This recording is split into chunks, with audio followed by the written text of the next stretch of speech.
Dean, I am feeling fantastic today. Oh. Absolutely fantastic. I don't think I've ever felt better. High praise. That is high praise, because I felt pretty good in my life. Dean, and I feel so good, Dean, because I've been vindicated. I have been cleared of any misdoings, of anyone that didn't like all of my rants. And I'm going to play you a clip from our friend's Will Fox Vacations YouTube stream. Coming in 2024. Yes, there will be. Right now, we're approaching different companies that have worked on the movie to get more assets, some more images and stuff like that. Because from Gandalf, as a few people pointed out, there was maybe some details that weren't there. And that's because of the lack of pictures and 3D files from the actual studio. And when we asked them about it, it's just because the movie was filmed in like the 90s and released in the 2000s, and they just digitalized everything. Going straight. I feel vindicated. Wow. I feel like total vindication, right? Because that's all we want. Right? We want accurate figures. We want them to go and get the proper source materials. It seemed like they didn't do it for Gandalf, and now going forward, they're going to do it. I'm very excited. What do you think about this, Marco? I just hope, the detail on the pants, that's what everyone's asking for. That's really what the 1/6 game needs. And so if Inart's going to be a real contender, you've got to get the detail on the pants right. There's this one guy in South Texas that keeps asking one particular guy. No, it's cool to hear him admit. Obviously I've said I didn't really care about the pants, but I didn't get the figure. So it was not a big deal to me. But if they're going to, put their hat on providing the best details, then that's a good step in the right direction. Yeah, I'm even a bit more encouraged because of an accessory that we'll talk about later. Maybe we'll get a extra set of pants from Inart sometime in the future. That's just speculation. Inart's still relatively new to the 1/6 game. Not collectibles, so I'm not giving them the total pass here, but they're still learning. And, they're willing to admit, hey, we got something wrong, and we're fixing those issues moving forward. That's always good to hear. Yeah. Right. So I think it's a step in the right direction. And you're right, vindication. So good job, Zach. Thank you. Anyone else? I mean, I still feel like my relationship with Inart right now is a bit of a bad one. Like, they give you a little bit of love, they talk to you nice and slowly, like they care about you, and then things still go sideways and people feel a little upset about it for a little while, and then they come back and they're like, no, it's okay, everything's going to be fine, here's the plan, and then that plan changes a little bit and you feel a little abused again. It's a bit of a roller coaster for me still, but I do like John. I like his personality. I do think he communicates well, and I think he means well. So from what I saw there, and from watching the Will show there earlier today, I'm pretty excited. Legolas would be the one that I'd want from Lord of the Rings if I was going to pick one up. He was always my favorite. If you feel scorned now, just wait until your $1,500 J&D Joker arrives. I cannot wait to hear your thoughts. I've gambled a lot of money there. You hate to see it. Wow. If you feel scorned now, wait until someone thinks that you're making a fake profile of them and yells at you in streams you're not even on. That's scorn. What do you think, Eddie? What do you think about all this pants and this accuracy? That's cool, man. And these files? I would love for them to make these pants and send them to you first. I feel like you need John. These pants, and you need to decide. You need to decide who gets the other pants. Those go in a museum. They need to all send. He needs to send them all to you, and you delegate where it goes in the community. Wow. There you go. You can be the king of the pants. No soup for you. But where does it stop though? Because are they going to give us the last page of the book now too? Like, when does it stop? That's not a fucking bad idea, Marco. I mean, if they're making extra accessories for Gandalf, if you're listening, which I know you're not, send me a message. I got some ideas. We can make the Red Dragon firework. We can do so many things. This is dangerous and cool at the same time. It is dangerous. It's very dangerous. I'm just hoping by the time mine ships, those pants are in there. So. Okay, you fucking. Wow. Are you an angel? What? An angel. I heard the deep space pilots talk about them. They're the most beautiful creatures in the universe.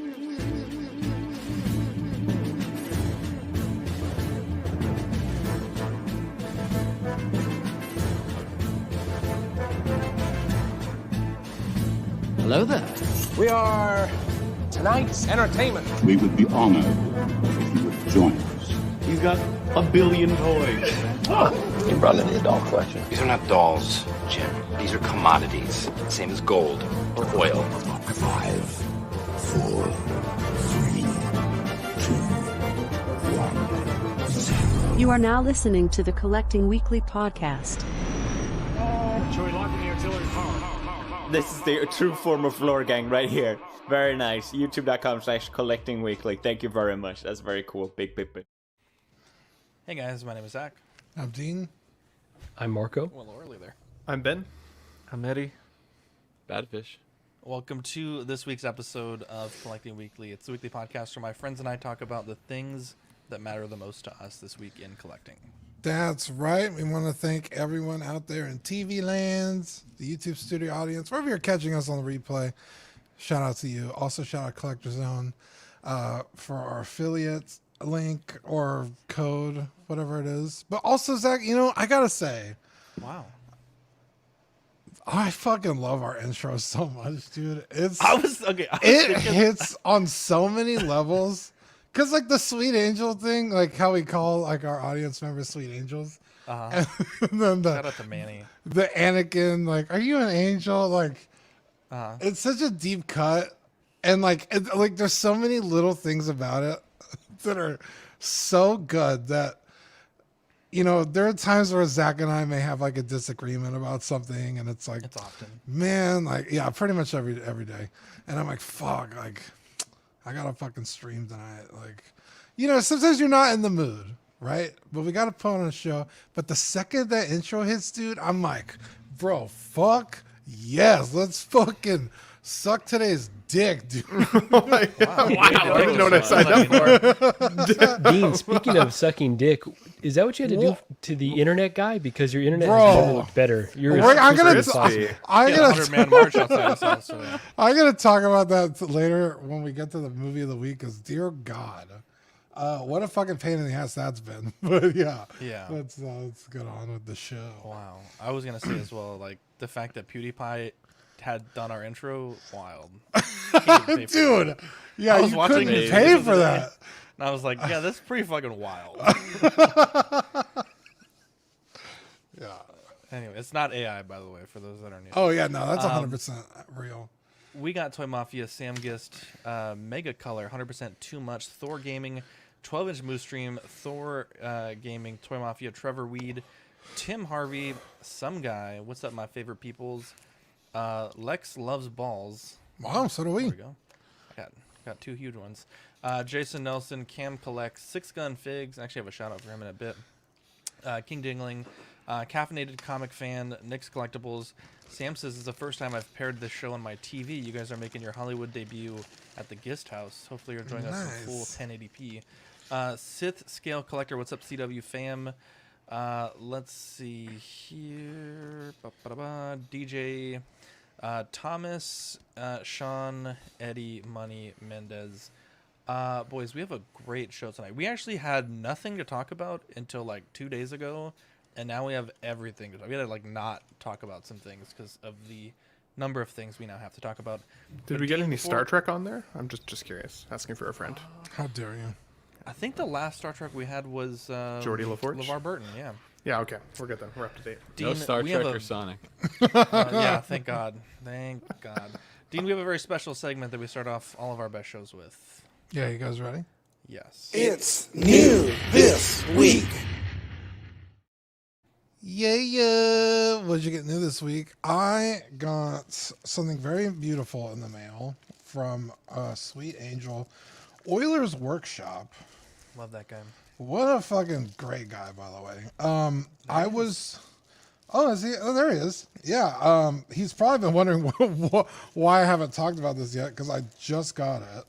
I get mail at my mom's house because my shit kept getting stolen, so I just get everything over there.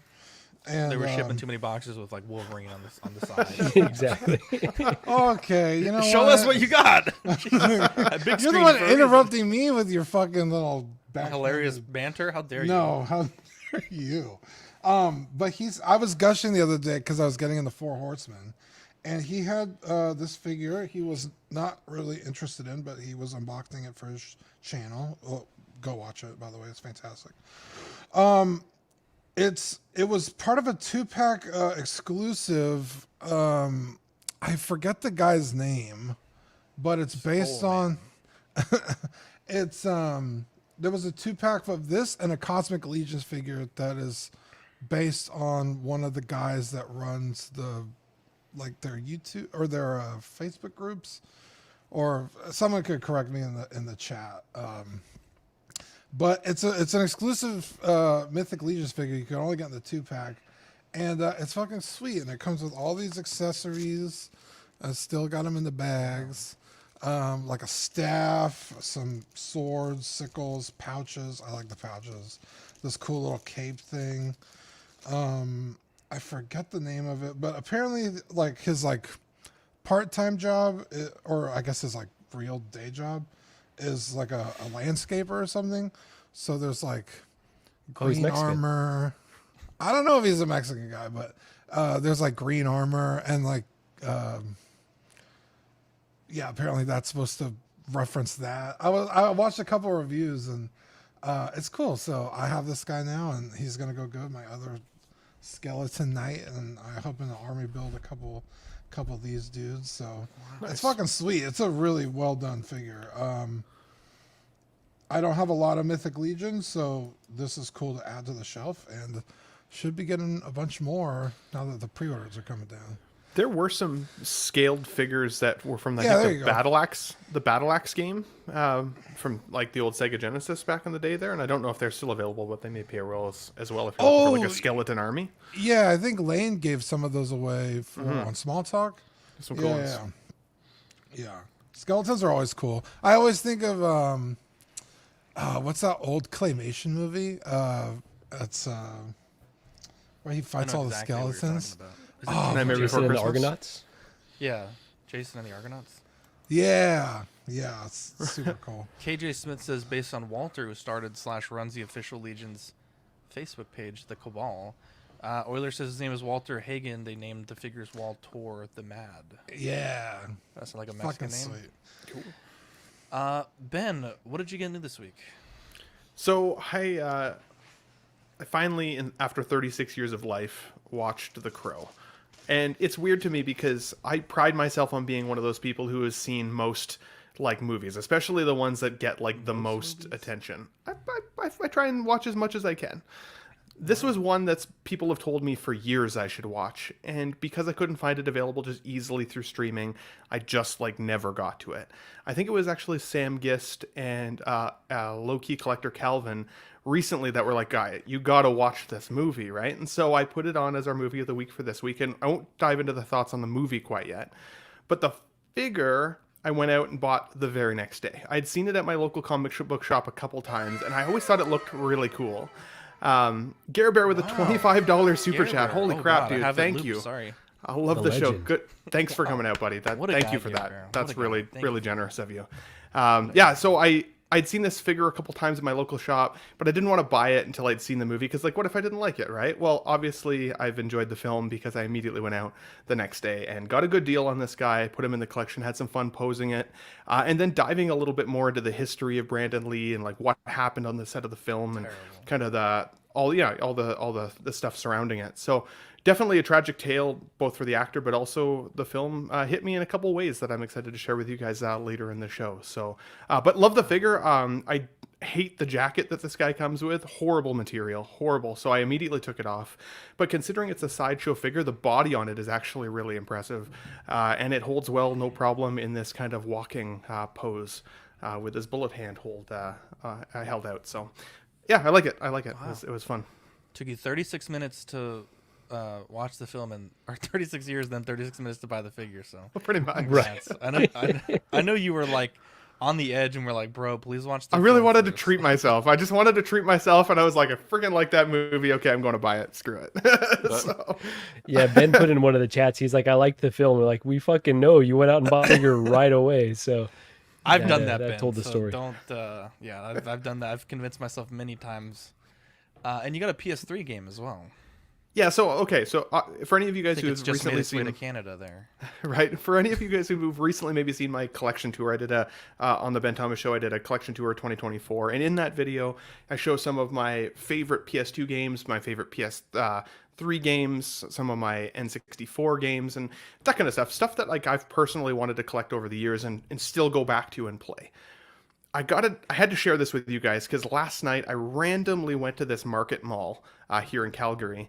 And this game has been on like some of the top 10 lists of best superhero video games of all time. But from my recollection, it was only made available in Japan. And so when it came out, it like sold out immediately and became super, super rare to find. There was this one, there was an Iron Man, there was a Hulk game, and there was a Thor game. I had the Hulk, I had the Thor, I already had the Iron Man. All I needed to do to complete my quest of these video games was find this freaking game. And guys, I'm not kidding. I've been looking for this thing for 2.5 years. I randomly go into this mall last night and I'm walking past this booth. And sure enough, there's a DTOF display in the front of this store with this game propped up in it for $40 Canadian. And I was like, quest complete. Quest complete. Wow. It felt so good.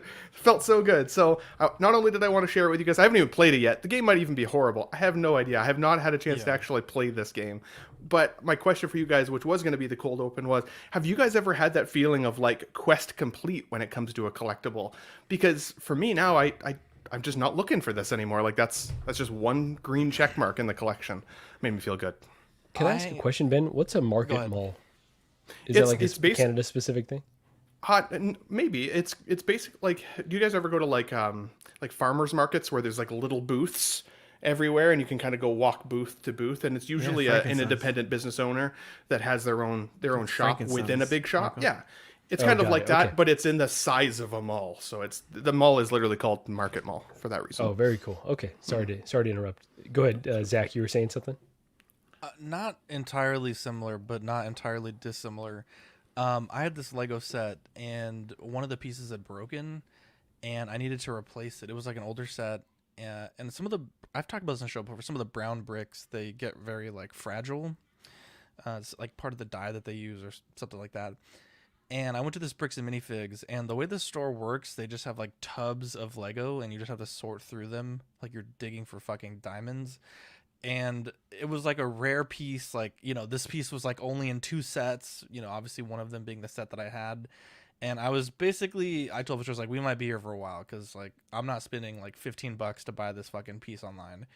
Walked to the table, it was literally sitting right on top of the pile of bricks, just bloop. It was like in and out 5 seconds. It was fantastic. The guy didn't even charge me for the piece. He's like, I'm not gonna ring you up for 1 brick. Yeah, I have an interesting story of quest complete. I think we took you guys to Alien Worlds when you guys were here, and not so much anymore, but back in the day they used to have like tubs of like used figures. They're still there, but no one ever like sells shit there, so it's pretty dry. But one day I walked in, and I don't know what possessed me to look in the tubs, but I opened the tub and they had every single Mass Effect 2 figure. I don't even remember the company that made them, but they were like a really limited like run of figures. And like pretty much if you didn't pre-order them, you couldn't find them anywhere. And so I just never owned them. And I opened the tub and they had every single one in a bag, complete with whatever gun they had come with and like the little stand, for like $15 each. And I was like, oh my God. I fucking grabbed them all. And yeah, it was like a quick, how many characters is that? It ended up being like 100 something bucks just because there was so many characters. And yeah, it was like, holy shit. Like I didn't think I would own them because they were like $70-$80 like in package. And I was like, I'm not buying all these like for that much. Like they're not that good of figures, but $15 a pop, hell yeah, dude. Nice. So that was badass. Especially Mass Effect. Shout out to Mass Effect, maybe the best video game trilogy ever. Honestly, it's hard to argue. I love Mass Effect. Mass Effect 2 still. For as awful as it ends, it's so fucking good, dude. It's all about the journey. It's all about the Yeah, journey. it really is. Yeah, I mean, 99.8% of that game is so flawless. Like the trilogy, it's the end with how bad it is still doesn't like deter you from taking that journey. It's fucking so good. Absolutely. So for me, the mission complete moment was when I finally got the Jordan Space Jam 11s. That's, as a kid, I always wanted those, and then they did another.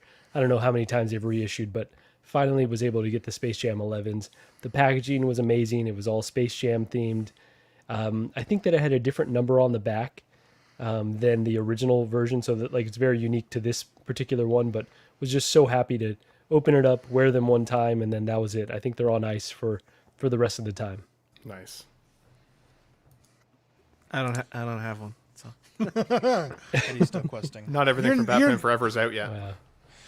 You're There's never stuff gonna I wear want. this. Sorry, go ahead, Dean. Oh no, you go on. There's stuff I want, but like, are they mission complete stuff? Like, I don't know. It just doesn't have that like complete thing to me. Like, I don't know. That's fair. I was I gonna have a ask Marco small if one. he's really never gonna wear those shoes again. It'd have to be a really special occasion, and I just haven't, had an The occasion Raiders that make the special. Super Bowl, so he probably He's won't. like, I already got married. Jesus, I don't know that what was else." good. That was good. Not going to happen, right? King wants to know if you got the white with black trim Concorde. Let's see, the white with if he's talking about specifically the Concords, then yes, I do have those as well. Around the same time they started doing the 11 reissues. The gray are the only ones. The cool gray are the ones that I'm missing, that I missed out on. Wow. What about you, Badfish? Yeah, just I guess a small one, just the retro collection. What's his dang name? The dude with the tiger vest, with the lion vest in Spider-Man. Craven? Craven. I People hate that slipped my figure. I mind. fucking love it. I basically It's so fun. thought I was gonna have to play way over retail, and I went across the street and they had two or three of them. Nice. The GameStop over there. Yeah, so that was a recent one, like sometime last year. So Yeah. Nice. it was a nice Very one. cool. Eddie, you had another banger week. Let's see what you got this week.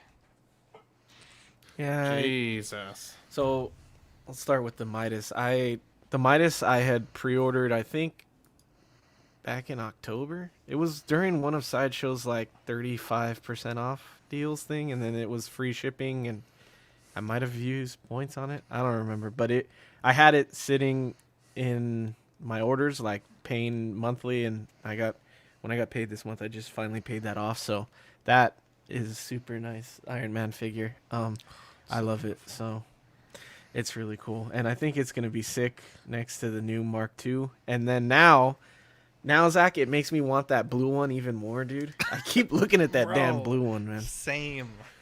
So Same. I think all those like one color specific would look sick together. So I'm kind of looking at that. But then I went to Frankensons on Saturday and hit up the guys that I work with, and because I had some credit at that booth, and I was able to pick up the Mark I finally, the new diecast one. So it's a really cool figure, like really cool. I haven't tested the like turbine on the back yet, but it's still cool without it, man. And like like he didn't do a lot of dynamic stuff in the movie, so you can't really do a lot. But because his head bends all the way back like that, I thought, it'd be cool to make him look like he's kind of taking off at that. That's dope. When he I like it. jets off. But it's pretty cool. I was gonna say something, and I The forgot scale, what maybe? I was gonna say. Oh, I tried to get the Mark III, but they wouldn't let me use credit on the Mark III because it's selling so well. That is like the guy's like, look, I could sell that figure for like $600, and I was like, all right, fine. So I did the Mark I instead, and then I put the rest of my credit on the Mark II. So I have that on order. So once it comes in, I'll have that. But yeah, I'm happy that I'm gonna finally have like, I just need to find the 3, but I'll finally have like all the figures from the first movie, or at least all the ones that I care to have. How many figures are you up to now, Eddie? Because you've been hitting figures hard for a while. Yeah, too hard. I think I finished off the year too much. I'm almost at 30. Nice. Or That's maybe good. 35. Somewhere around that's there. pretty quick to get there. You were pretty back to zero pretty close there, right? Or at least you had a couple. But... Yeah, I've always had like 4 or 5 that I would never sell, and so I got like 30 figures in the last like 3 or 4 months. Gonna need a collection tour here soon, buddy. Yeah, it's one picture, dude. That's why I never do a tour, because it's like I only have 2 cases. So, but there you go. Sam says, does anyone ever think about getting the Iron Man armory to display theirs? I want to get them.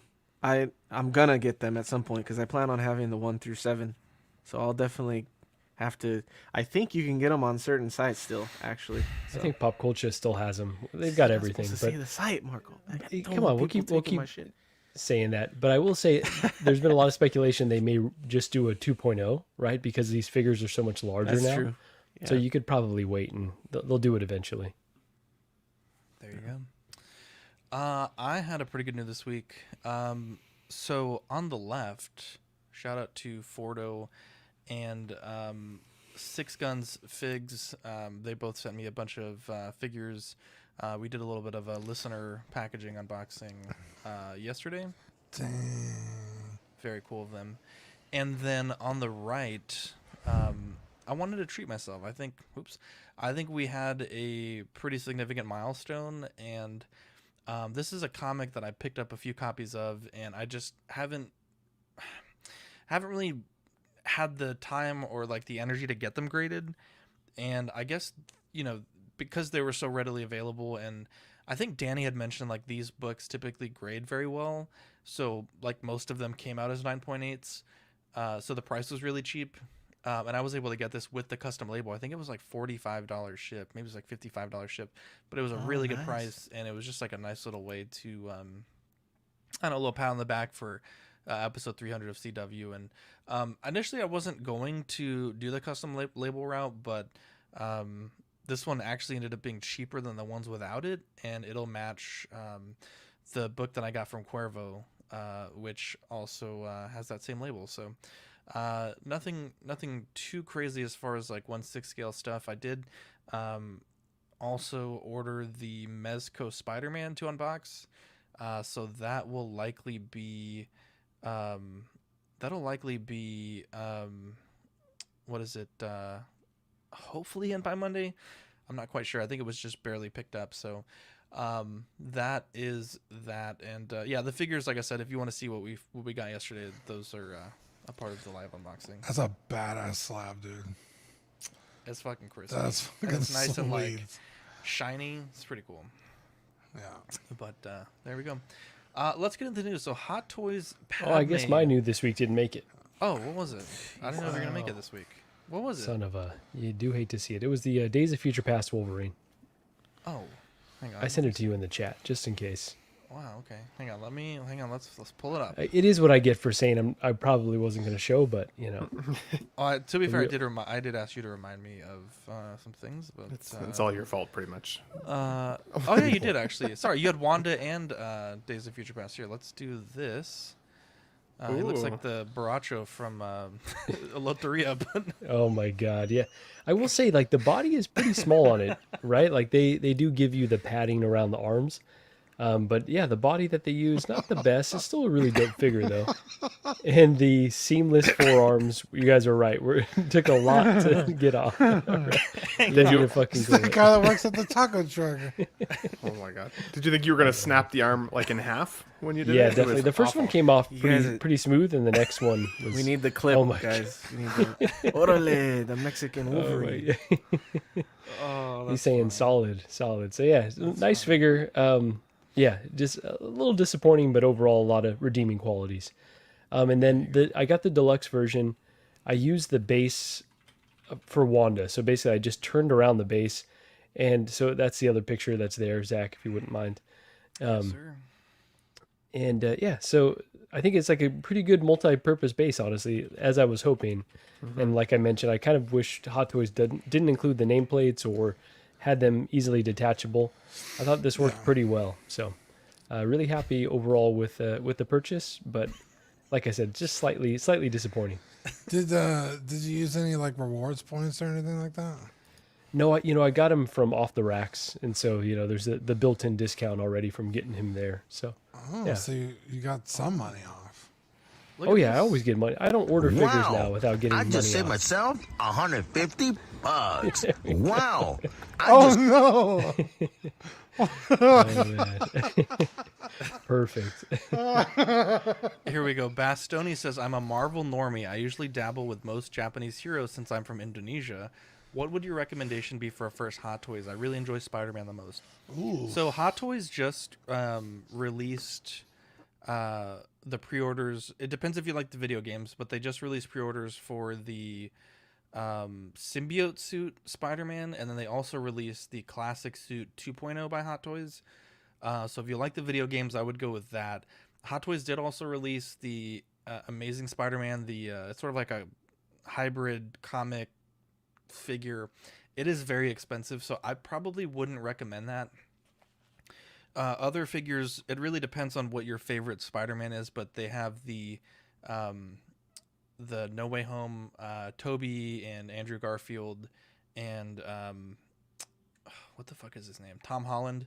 Those are all coming out, or have come out, or are coming out very soon. So that is what I would recommend. But again, it really depends on what your preference is for live action, comic, or video games.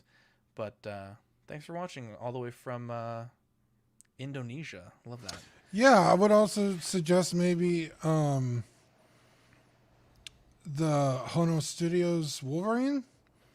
How much was it? $160? Yeah, 165, 170. That's not bad. I mean, it's $150. It's a pre-order, but I mean that's a pretty solid, like entrance figure into the. I mean, it is technically a Hot Toys, so that could be cool. Yeah, the one thing that you'll have to know as like a Marvel normie is like very rarely are these figures out within a year. So like, you'll buy something and you might wait a year or two. So if you want to go with something in stock, I would definitely look for like some used Spider-Man figures. They do have the 1.0 or the classic suit Spider-Man, which is also from the first game. Those you can find them pretty cheap here in America. So I would recommend that. And that way you're not waiting 2 years and maybe by then you're not even interested anymore. So just a little bit of advice there. Yeah. But yeah, let's get into the news. We have Hot Toys. My apologies, Marco. We have Hot Toys, Padme blogger photos. I maybe just have one small complaint, but I think this figure is otherwise fucking Honey, I Shrunk the Kids. This is fucking bonkers. I love the portrait. I haven't really seen. I was so busy just working on different things for the show today. I didn't really see a lot of what the community was saying about this, but I really genuinely like everything about this. I think maybe the bust is a bit small. I have to go back and watch, but 13-year-old me analyzed the bust quite a bit. You're talking about her chest? Yes. You think you think it's too big? No, I just can't wait to hear the hater comments. Yeah, saying that you're saying her tits are too small. I mean, she looks kind of flat-chested in most of these photos. Like, that's the only complaint. She had some bazingas. She's in the movie. pretty flat-chested, bro. Come on. Eddie, bring up a reference image. Here we go. Show the receipts. Padme chest. She's good at wearing padded bras or push-up bras. Wow. Yeah, but that there's no bras in space. You know what? Actually, maybe Eddie's right. Right. Eddie, I'm giving you a point. Maybe she is. Yeah. Yes. I don't think so. I just looked. Yeah, here we go. Maybe Eddie's right. Maybe then I have no complaints. Maybe it's just because the tummy's showing. You're used to that image in your head. That it to be honest, I just looked at the backside for most of my youth. So that entrance into the arena. You just said you analyzed every frame. You said the chest region, but that's fine. Every frame. Let me get these points up here. What do you guys think? Zach made himself a man.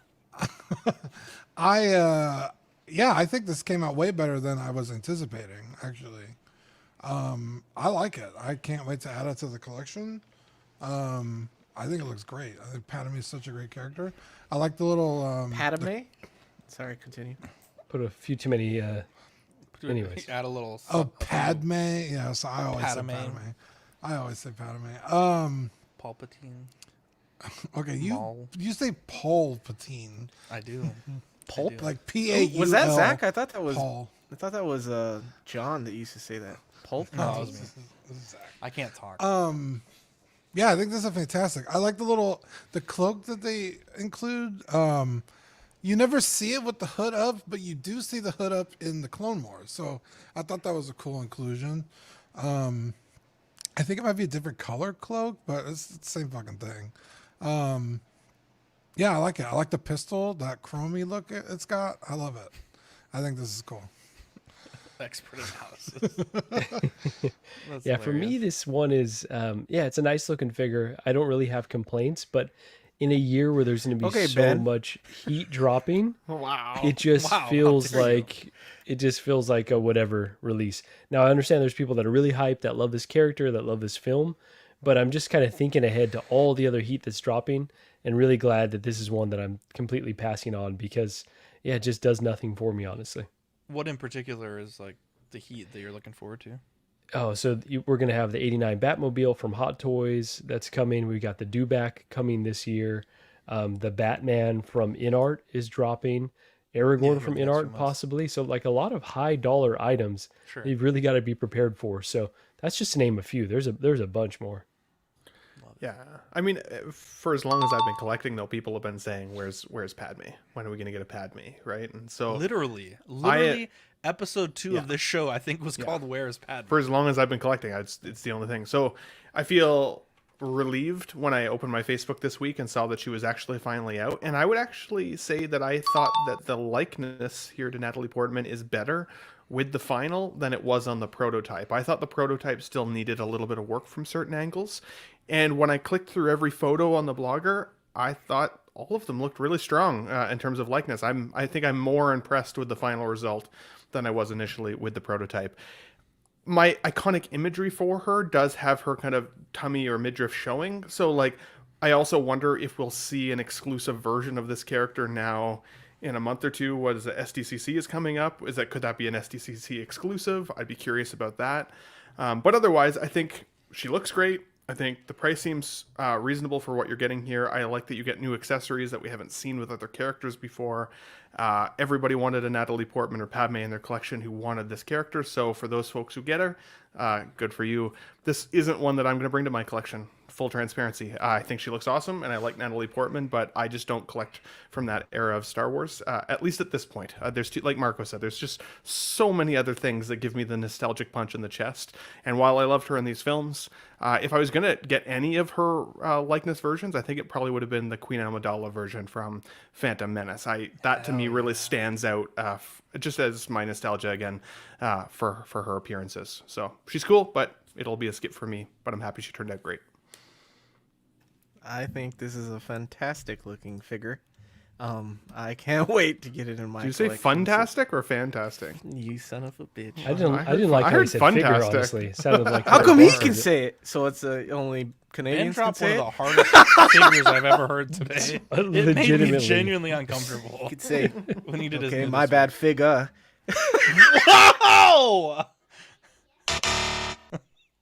How dare you? Minus take off all his points. What was that? Dude, that deserves 5 points. That deserves 5 points. Where's the what did he say? May have been. What did he say? I can't believe you. That was incredible. I wish Gibbs were still up there. I don't know. I don't know whether to cancel him or promote him, dude. The showstopper. 5 points for that. I love 5 points for that. I love this Padme. I pre-ordered it the second that it finally went up for pre-order, because it was sitting in the what do we used to call that? The where it would sit for the teased but never released. The graveyard? The graveyard. The coming soon. Yeah, the graveyard. We haven't talked about the graveyard yet. I think that needs to be a topic. We should go back and look of the show. But anyway, I'm happy that she's releasing soon. I have it on pre-order with Sideshow. I don't know if I'll keep the Sideshow pre-order or if I'll cancel and go to like another shop. I've been doing that lately. Like just to secure, I order with Sideshow, and then if I find a better deal, I'll take it somewhere else. But yeah, I love it. I think it looks great. For me, like, it's not a nitpick or anything, but like the pants look a little baggy, but that'll help with posing. So, you can always tuck them into the boots too. Yeah, I just feel like the suit was real tight, you know, Just like a tiger. toiga. So nice. Yeah. Go ahead. What about you, Badfish? Badfish? Yeah, actually, I was gonna say the upper part of the suit, they really did well with the look of that, like, tight look. The way it shapes her figure, I guess, is the best way to put it. But the pants look a little baggy on the right, but they look fine in the pose on the left. But yeah, this is. I assume you're getting the Anakin, Eddie, to go with this. Yeah, I have it on order too. So Yeah, You kind of have to, right, Badfish? I think they got to be a pair, and yeah, this is a sweet pairing. I'd really like to get them both. So yeah, this is the. I agree with Zach. I like the portrait. Almost there's what was the first picture where it was a little off, kind of. Maybe the next. That one on the right's a little, but on the left it's like bang on. So it's a little weird how I feel like those are a little different. But either way, definitely a banger figure. It looks amazing, and I love the gun. I love that. Like, I've always liked that weapon for some reason. Yeah. Going from, I think, one of Hot Toys' better releases to, in my opinion, I think one of their not as good ones, we have Commander Fox, and I still maintain that this absolutely should have been a Phase 2 Commander Fox. I don't understand why the fuck they made it Phase 1. It just doesn't fit in with, I think, anything really that they've made. Certainly doesn't fit in with the clone shock troopers that they've made. And then they try to, like, have the blogger photo with the Ahsoka that I want to say is the Season 7 Ahsoka, if I'm not mistaken. Yeah. Which, again, for a lot of reasons doesn't make sense either. But it just doesn't look... I mean, it looks fine. It's just another clone figure, and, you know, they know how to make clone figures, but terrible. I said this the second we saw it live. Terrible that they made this Phase 1 and not the more iconic Phase 2. Yeah, and this is it's no fault of, well, I don't want to say it's not Hot Toys' fault, because the blogger didn't have to, like, include these figures with this one. But like you said, it doesn't really go with anything else, except maybe, like, the Phase 1 helmets on the 501st Troopers, which also doesn't make sense because it's not his troop. But yeah, like, this Ahsoka is after he hunts her in, like, Season 6, and he's already in his Phase 2 armor. Yeah. Right. It's very weird. Yeah, it doesn't go with anything because you don't get Phase 1. What are the Red Troopers called? Shock troopers. Shock troopers, yeah. Coruscant Guard troopers. Yeah. So yeah, it's just a weird figure. I love Commander Fox. I think he's fucking awesome. I in fact, my first custom clone trooper was a Phase 2 Fox.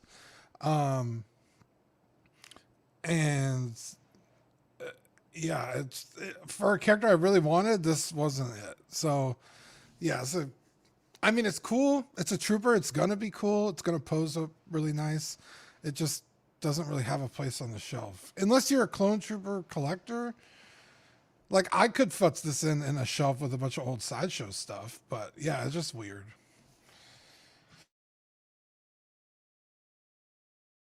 I didn't realize that I was moved. I was busy talking to Ben in the comments. Wow. I blame Onto the bus Talk again. to Ben on the show. Wow. This is sick, dude. I sold my clones. We all know this. This is not news, but I want the captains and commanders back again, but I don't know, man. I don't know what I'm gonna do with my clone collection because, like, I keep thinking, do I go back to Black Series? I get some Hot Toys, just the main, like, named characters. So maybe I'll try to pick this up because I think it does look really good. So yeah, we'll see. I am upset. Someone mentioned the Phase 1 shock trooper to go with these. I wish every single one of these came with a Phase 1 and Phase 2 helmet. Like, just just seems cool that way. Like you could pick, even though like maybe some of their armor might be different once they became phase 2. I don't know. I'm not that like into the details on that kind of stuff, but it's cool. I like it. We'll see. Yeah, the only things I can think this actually would go with is the new Rex that has the phase 1, and then if they even met each other, I don't remember. And then the shinies had the phase 1 helmet, right? The Clean Troopers. They had the phase. So that would and be 2. the only other one that they would go with if that's like. I do definitely agree with the arguments, but I also agree with Eddie. This looks badass, and I have it on order. So. Yeah. So clones. I just love clones. I don't know if I like that look, to be honest. Sorry, I don't care if it's necessarily correct for a scene or something. I'll just have them with a bunch of clones anyways. So yeah. I don't know. I think it's really cool looking, and they did good with the weathering, and the design on him is really neat. So and the was it comma, the thing around his little So I'm grabbing it. So. Yeah, it looks nice enough, but it's not a character that I'm really familiar with, and so I really couldn't comment on the design. But clones are always cool looking, but normally not for me at a certain point, unless it's like a big named one, which to me this is not. So same for me. It's one of my favorite reasons about what did you Fox say? is not a big name. It's kind of for like me, but I'm a casual though. That's like, fair for a casual. He's pretty if important. He hasn't though. seen Clone Wars. Yeah. We shouldn't even let him talk about it, honestly. Like it's like you watch soccer and I know Ronaldo and I know Messi. Like okay, that's about it.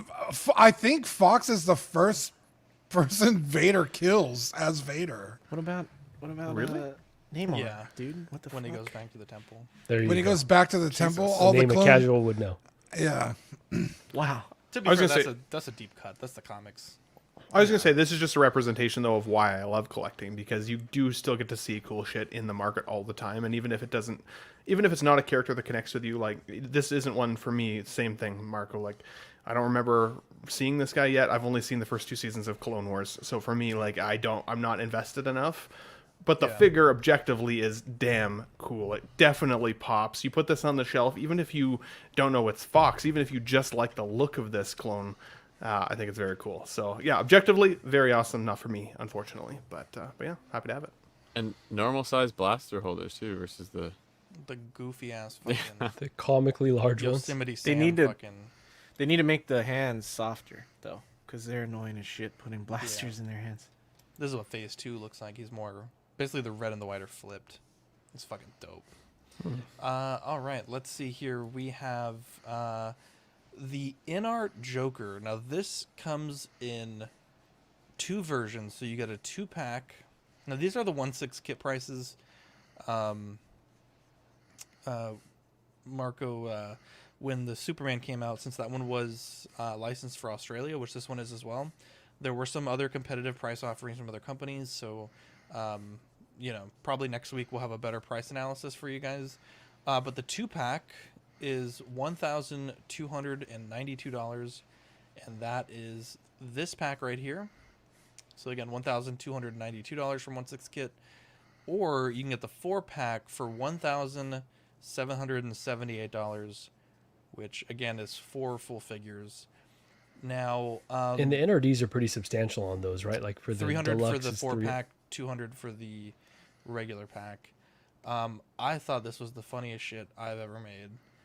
And it's make the red suit Joker a single pack or draw 25, and there's Inart with their 25 cards. Now, a lot of people reacted to this photo, actually like 2 people, and said that it was a licensing issue. And a lot of people kept saying that there was some interview where Joaquin Phoenix said that he only wanted expensive versions of his character, greater than $1,000, or like really expensive versions, really high quality. I looked for like 2 hours and could not find it. And when I asked both of those people to provide a source, they couldn't find one, or didn't find one, or didn't send me one. And so I've never heard that. So be that as it may, I still think this meme is fucking hilarious. To add context there, quick Zach, I think it was John from Inart who had said that in order to get the license approval, the licensor required a certain threshold of dollar, right? That's from WB though, but there was people saying that even before this Inart, that was something that Joaquin Phoenix had said, which I've never heard of.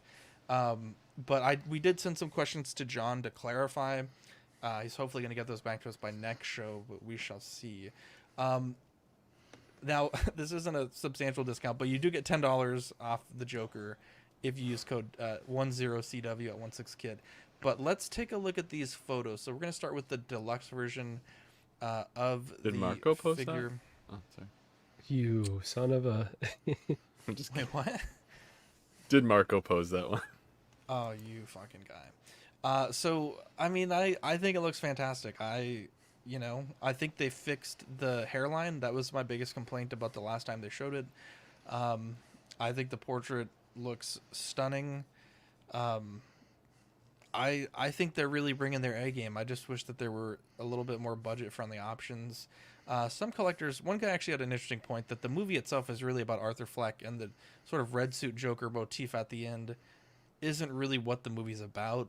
And I guess that made sense, but I think for most collectors, if you had to just have one, because again, these 4 figures, I mean, you're talking taking, almost half a Detolf, which is what most of us have, to display this set, at least one shelf if you're getting the double pack, 2 for the 4-pack.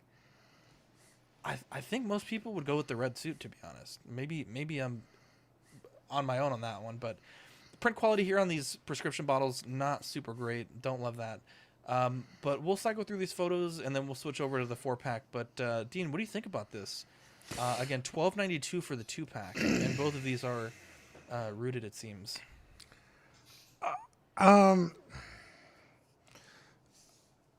Yeah, I mean, you gotta really fucking love this movie to be spending that kind of money.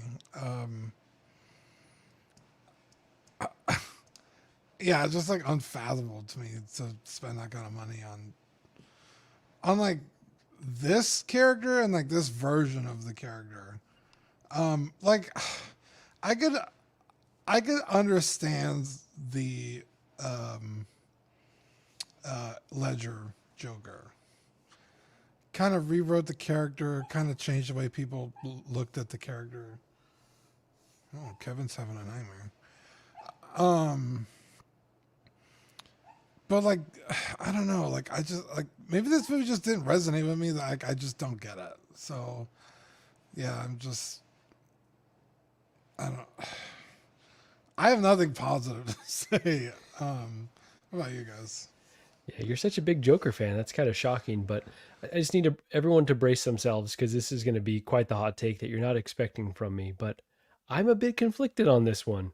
No, joking. Obviously, I say that all the time because I'm still kind of processing what we're seeing here because there's so much to take in. The prices we just got this morning, I think they're right around what I was expecting. Right, so around $1,300 for the 2 figures, which feels like the Heath Ledger Joker 2-pack around the same price now with inflation and shipping increases. So that's not so insane. And then the 4-pack actually seems like decent value when you put it up against that. I think the aesthetic of the red suited Joker and that diorama background is just incredible. Like, I think that's an elite display.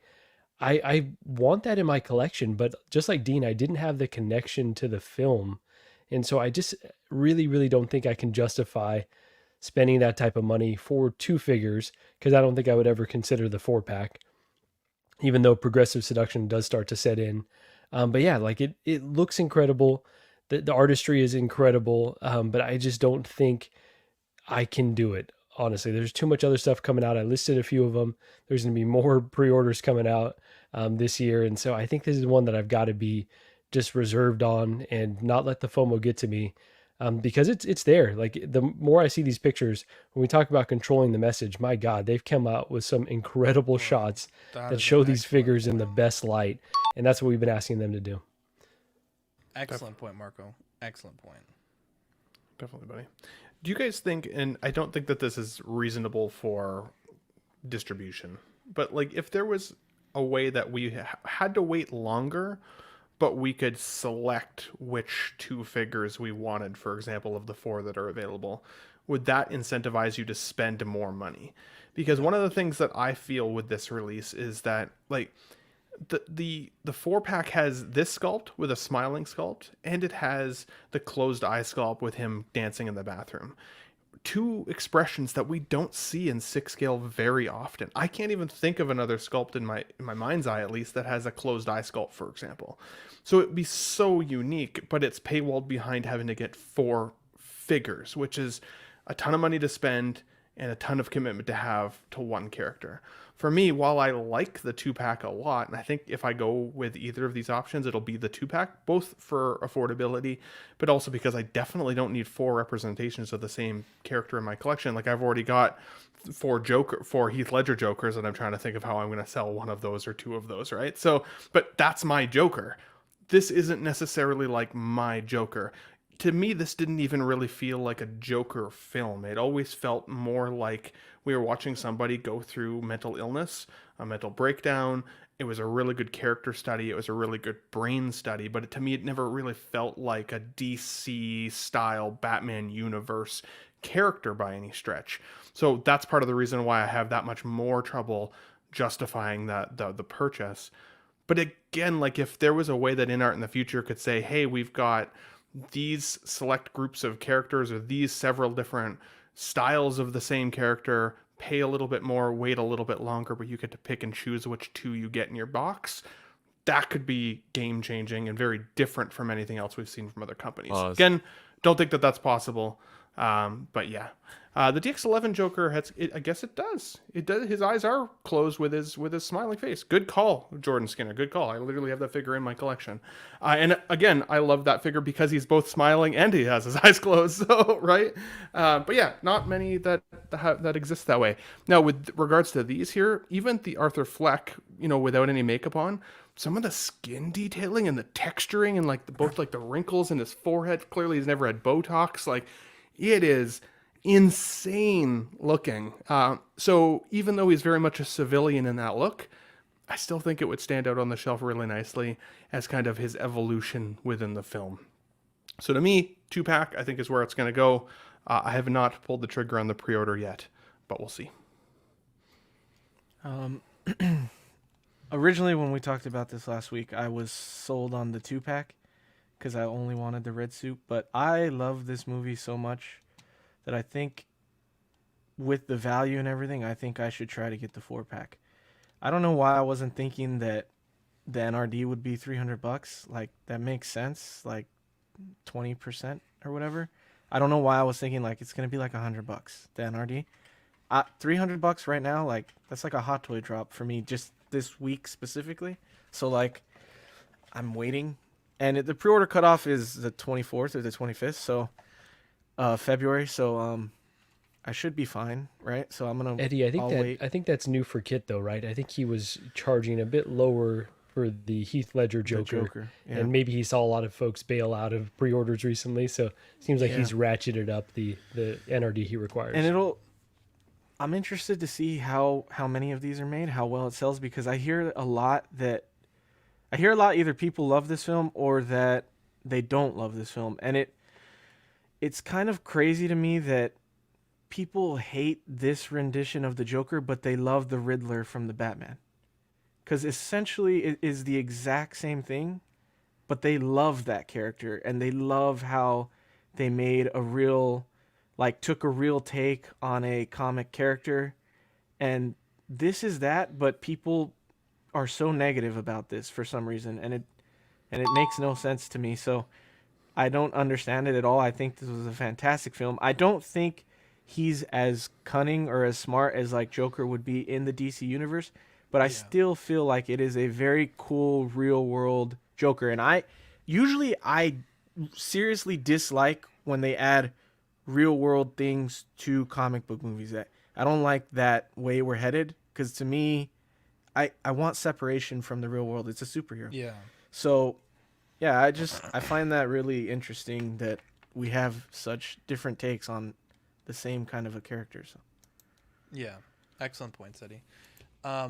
Real quick, let's see. We have a comment here from damn, I just lost it.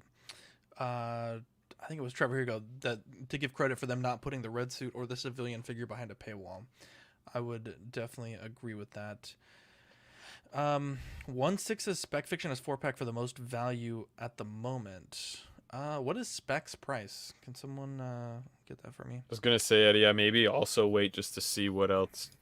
It's up on. What people I think put it up at. Sugo Toys was the one that Marco was talking about with Superman, and it was up before. More expensive. No, it's cheaper. Oh, it was cheap, okay. And it's weird because when Mario looked it up last night, I could have swore it was like $14.50 for the 4-pack, and then I checked today and it was $15.50. So they don't obviously give free shipping. So on there it says that shipping will be around $84. So with shipping included, it's still like that would put it at like $16.40. It's still like $120 cheaper than kit, but I don't know if shipping will stay that price or change once they actually get the box dimensions. I've got Spec Fiction. I've got Spec Fiction up here. It says for the 4-pack $15.09, and then edition size to be determined. Shipping due later. Free shipping? Oh, okay. No, it says shipping due later, and that's at $15.09 for the 4-pack. If there's tax as well, I don't know if Spec also Fiction does tax. There's tax. Some for people Spec. still haven't got their Heath Ledger Joker from Spec Fiction. So with tax just of take that in 1.0825, that would be $16.98 plus shipping. If the value that Ben said, the times 1.0825 for tax. Well, also, how big is this box going to be for 4 of these guys? Like the 2-pack Joker with the diorama was big in itself. Like, it's insane. But I will say, for to play devil's advocate, I want to say I saw a comment by Spec that I think, Marco, maybe you saw it as well, but they had basically said that the way they did the Joker was not the best way to do it, and I think going forward with Inart, they were going to... I think it was one of those things that Dean always says, like, where people wait for, like, a crate to fill up, and then they ship it once it's full, but I think they're going to have more expedited shipping as far as getting the batches in hands. I think he even mentioned you might be able to get shipping. Oh, here we go. Yeah, direct. From the... Yeah, exactly. That's exactly what I'm talking about, Trevor. So, yeah, that's definitely an option. We did put up a YouTube poll if people are going to get this. Looks like the yes for the 4-pack and yes for the 2-pack both have 12%. No with 75%. We'll keep that up for a little bit. Yeah, Sam has some comments there about Spec Fiction as well, which very quickly, the that 2-pack is probably the, like, if you like the movie, it's probably the one you want to get just because it does have those 2 definitive ones. But those the pictures of him in the bathroom are, like, incredible. They're insane. Yeah, and I love this movie, but I don't think I can. I don't think I can go. There you go. One more note that I wanted. Sorry, Zach. I'm kind of pissed with this 4-pack release that we didn't get a 4-pack of Heath Ledger with the 2 that we got, and then the nurse and bank robber. Like, I was like, dude, that would have. They should have 100% did that. Even him in the cop makeup without, or like in the cop uniform without the makeup on. That could have been cool. Yeah, Heath is evergreen though. They can go back to that well whenever they want, and people are going to buy it. And then one thing also to consider, I don't know if this is a big consideration, but just something to keep in mind. But the Joker 2 movie is coming out soon, and that may be kind of going back to what Eddie said. Like, he's not super cunning, but he also in this film is becoming the Joker. He's not really the Joker until the very end. I'm wondering if perhaps that film may have more iconic looks that might resonate a bit more with collectors. Again, it's been 5 years, I think, since this movie came out. So, the one thing though that kind of pissed me off about that though. So, and it has more to do with the Joker 1, is that I always felt like that movie, when I watched it, again, like I said earlier, it never felt like a Joker film to me. But what I did accept was, he got a chance to meet a young Bruce Wayne at the gates of Wayne Manor. And Bruce is at that point, like, he's like, I don't know, 10 or younger, right? So I always thought maybe this Joker would actually be kind of the first, but the first to then inspire the Joker we come to know eventually, who then ultimately becomes Batman's nemesis. But because now Harley Quinn is going to be in the second movie, it's kind of like they're giving us Rogues Gallery without a Batman. So then to me, it feels disjointed. Like, I felt like they could have left it with the question mark they left us at the end of the first film, but it's money, right? Became $1 billion film. Now we got to make another one, right? They And even it's a had musical said they too, weren't going to which make is- another one until it made that kind of money, and then boop, Bob's your uncle.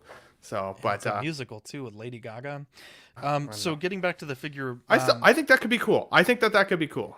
But so Moose sent me a screenshot. The estimated shipping from spec for this within the U.S. is $60. So when you add the retail price plus tax plus shipping, it's $1,758. So it's $20 more from kit shipped for the 4-pack. But I would argue that it seems that most people that order from kit had gotten their Jokers much sooner. But again, spec is changing to get direct shipping from overseas, so not quite sure what your best option is, but you'll have to figure that on your own. But I do want to ask, are you being priced out of the hobby? I think obviously we saw the prices of the J&D Joker. We have now the prices for this with the cheapest pack starting at $12.92. I think I don't recall who said this, but it's not a character that you vibe with, but I can't imagine if this was a 4-pack Gandalf or a 2-pack Gandalf at $12.92 and $17.78 respectively, or maybe for Dean a Cloud figure, something that is your most treasured character. And it obviously, Marco, we are very privileged to be here talking about buying $1,292 toys when a lot of people are struggling, and obviously that has its own time and place for that discussion. But I feel like if this shit's gonna cost this much, like, I'm either just gonna have to be fine with not getting the very best stuff or not be able to afford this. I mean, it seems like, back when I first started, it was like the Sideshow and the Hot Toys figures was the more expensive, the more reasonable stuff, and then statues were like, damn, that's way out of my league. Now I feel like you can get most entry-level statues for less than the price that some of these figures are costing. And granted, those aren't apples to apples, but it certainly makes me reconsider like what my collecting goals are. Do I need to have the best of everything? Am I willing to settle for less quality? It's definitely something to think about. Dean, if this was a character that you really loved, offering those two price points for a 2 and a 4-pack, are you priced out? I think I would be. I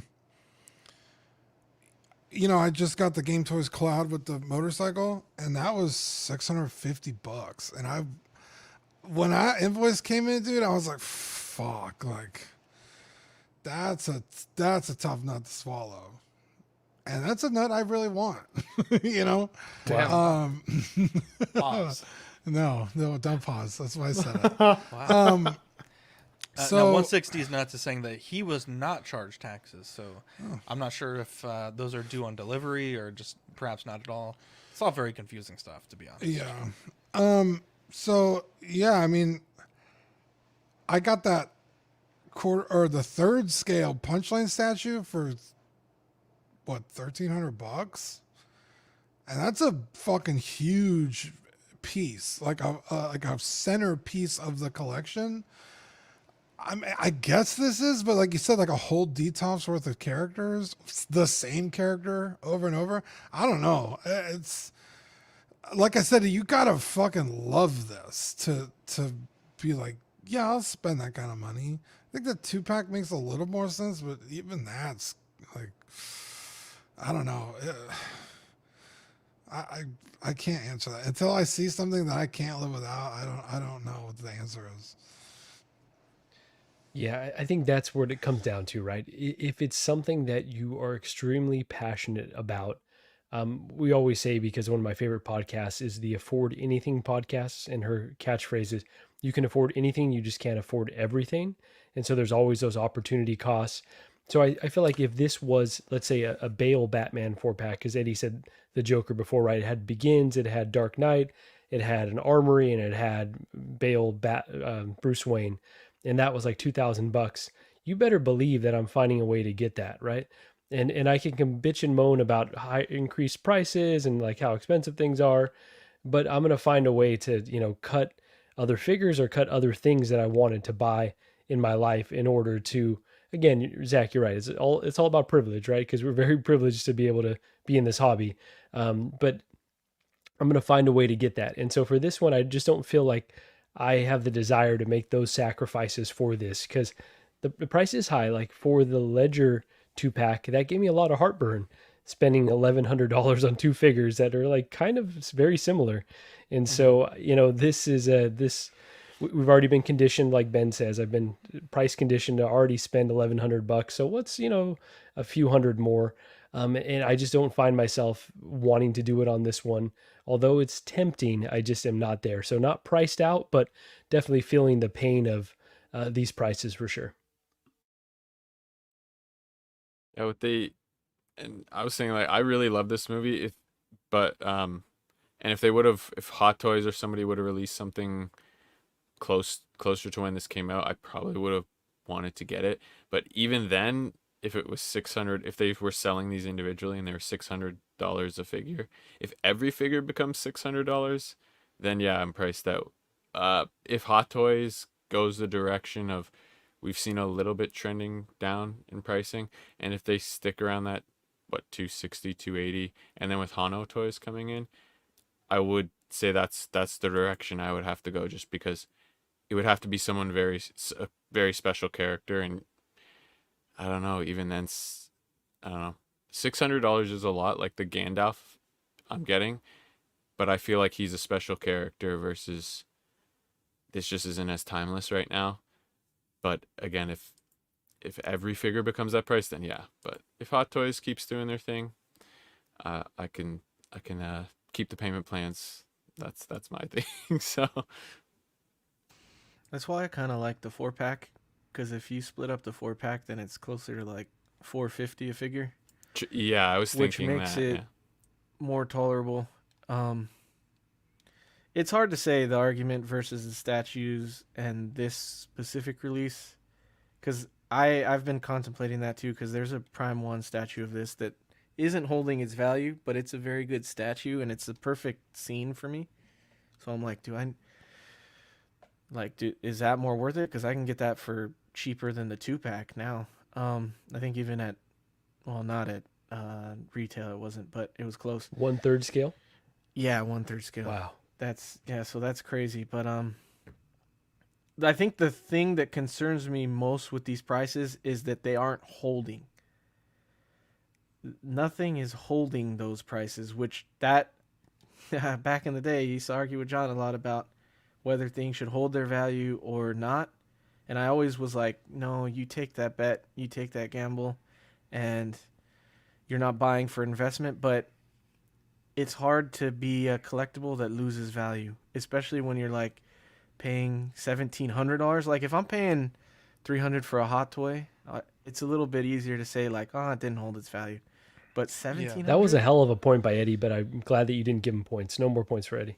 It's okay. I got 5 for the thing. So earlier, for that though, I guess you're comparing it to the Joker, right? Because I think you're able to get a little bit below retail at the moment. Correct? Not just that. I'm saying things in general. Yes, that, and I know the specific complications that had to not hold its value. But I mean, there's a ton of statues, most statues right now, even customs, it's a bad aren't market holding for statues. And I think it's a bad market for 6 scale. I don't know any. So the thing with Inart though is we don't. I was gonna say that's the only pushback I would have. But Gandalf is ridiculous right now. Also, people still don't have it yet. So I feel like people don't. When that hype dies, will that hold? And I would say also to that point, Eddie, is I think that a character like the Joker, like as much as I love Lord of the Rings and as much as I think it is truly one of the biggest franchises ever, I think the number of, like, if you polled 1,000 collectors, I think there are way more people that would buy a Joker than would buy a Gandalf. And what I'm seeing in the groups are people saying that, like, crap, I didn't even think I would be interested, and I saw how good it came out, and now I need to have one. I think that's where that value's coming from. Whereas Joker, I think because we hadn't had a high-end version in a long time, it really, I don't remember the numbers, Marco, but it was something like over 10,000 of I believe it was the 2-packs. It was a huge number that they made. So I don't know if the Gandalf, I think he said closer to 15 for the Joker specifically. Yeah, and I don't know if Gandalf was more or less than that, but it seems like now there's a much higher FOMO for the Gandalf. I think it may have been a smaller pre-order, and we know for sure that Pennywise was. So that would be my only pushback to that, Eddie. But yeah, absolutely. I've seen Dean, in San Antonio, there's been probably 5 or 6 Inart 2-packs, both the rooted and the sculpted, that have gone up, and God, they're probably like $300-400 for the rooted, and probably about $200 less for the sculpted. There were some pretty, I think like $250 for the single pack sculpted, like some pretty significant deals that you could find there for a little bit. Gary Bear says, I have to have the 4-pack even though I only want 3 of these figures. I feel like that's the sentiment for a lot of folks. To that point, Kit, I don't know if this was purely a speculative post, but he had asked if there were people that would only be interested in certain Jokers, and it seemed like that post had got quite a bit of traction. So I'm not sure the logistics behind how he would separate those, if he did, or if it was more just like a discussion post. But, if you're someone that, hey, I only want the bathroom scene, or I only want the opening look scene, or I only want, any of the looks, that may be an option as well that Kit might be able to provide. But the least again, desirable, at this point, it's very early. The least desirable has to be the outfit one, right? The clown. Yeah, for the opening like scene, with the nurse. And I think on the flip side of that, the red suit, I think, scene. is probably the most desirable. Yes. In my opinion. This is an interesting question because since I've been collecting 6 scale, I feel like what I thought was affordable and what I thought my line for priced out has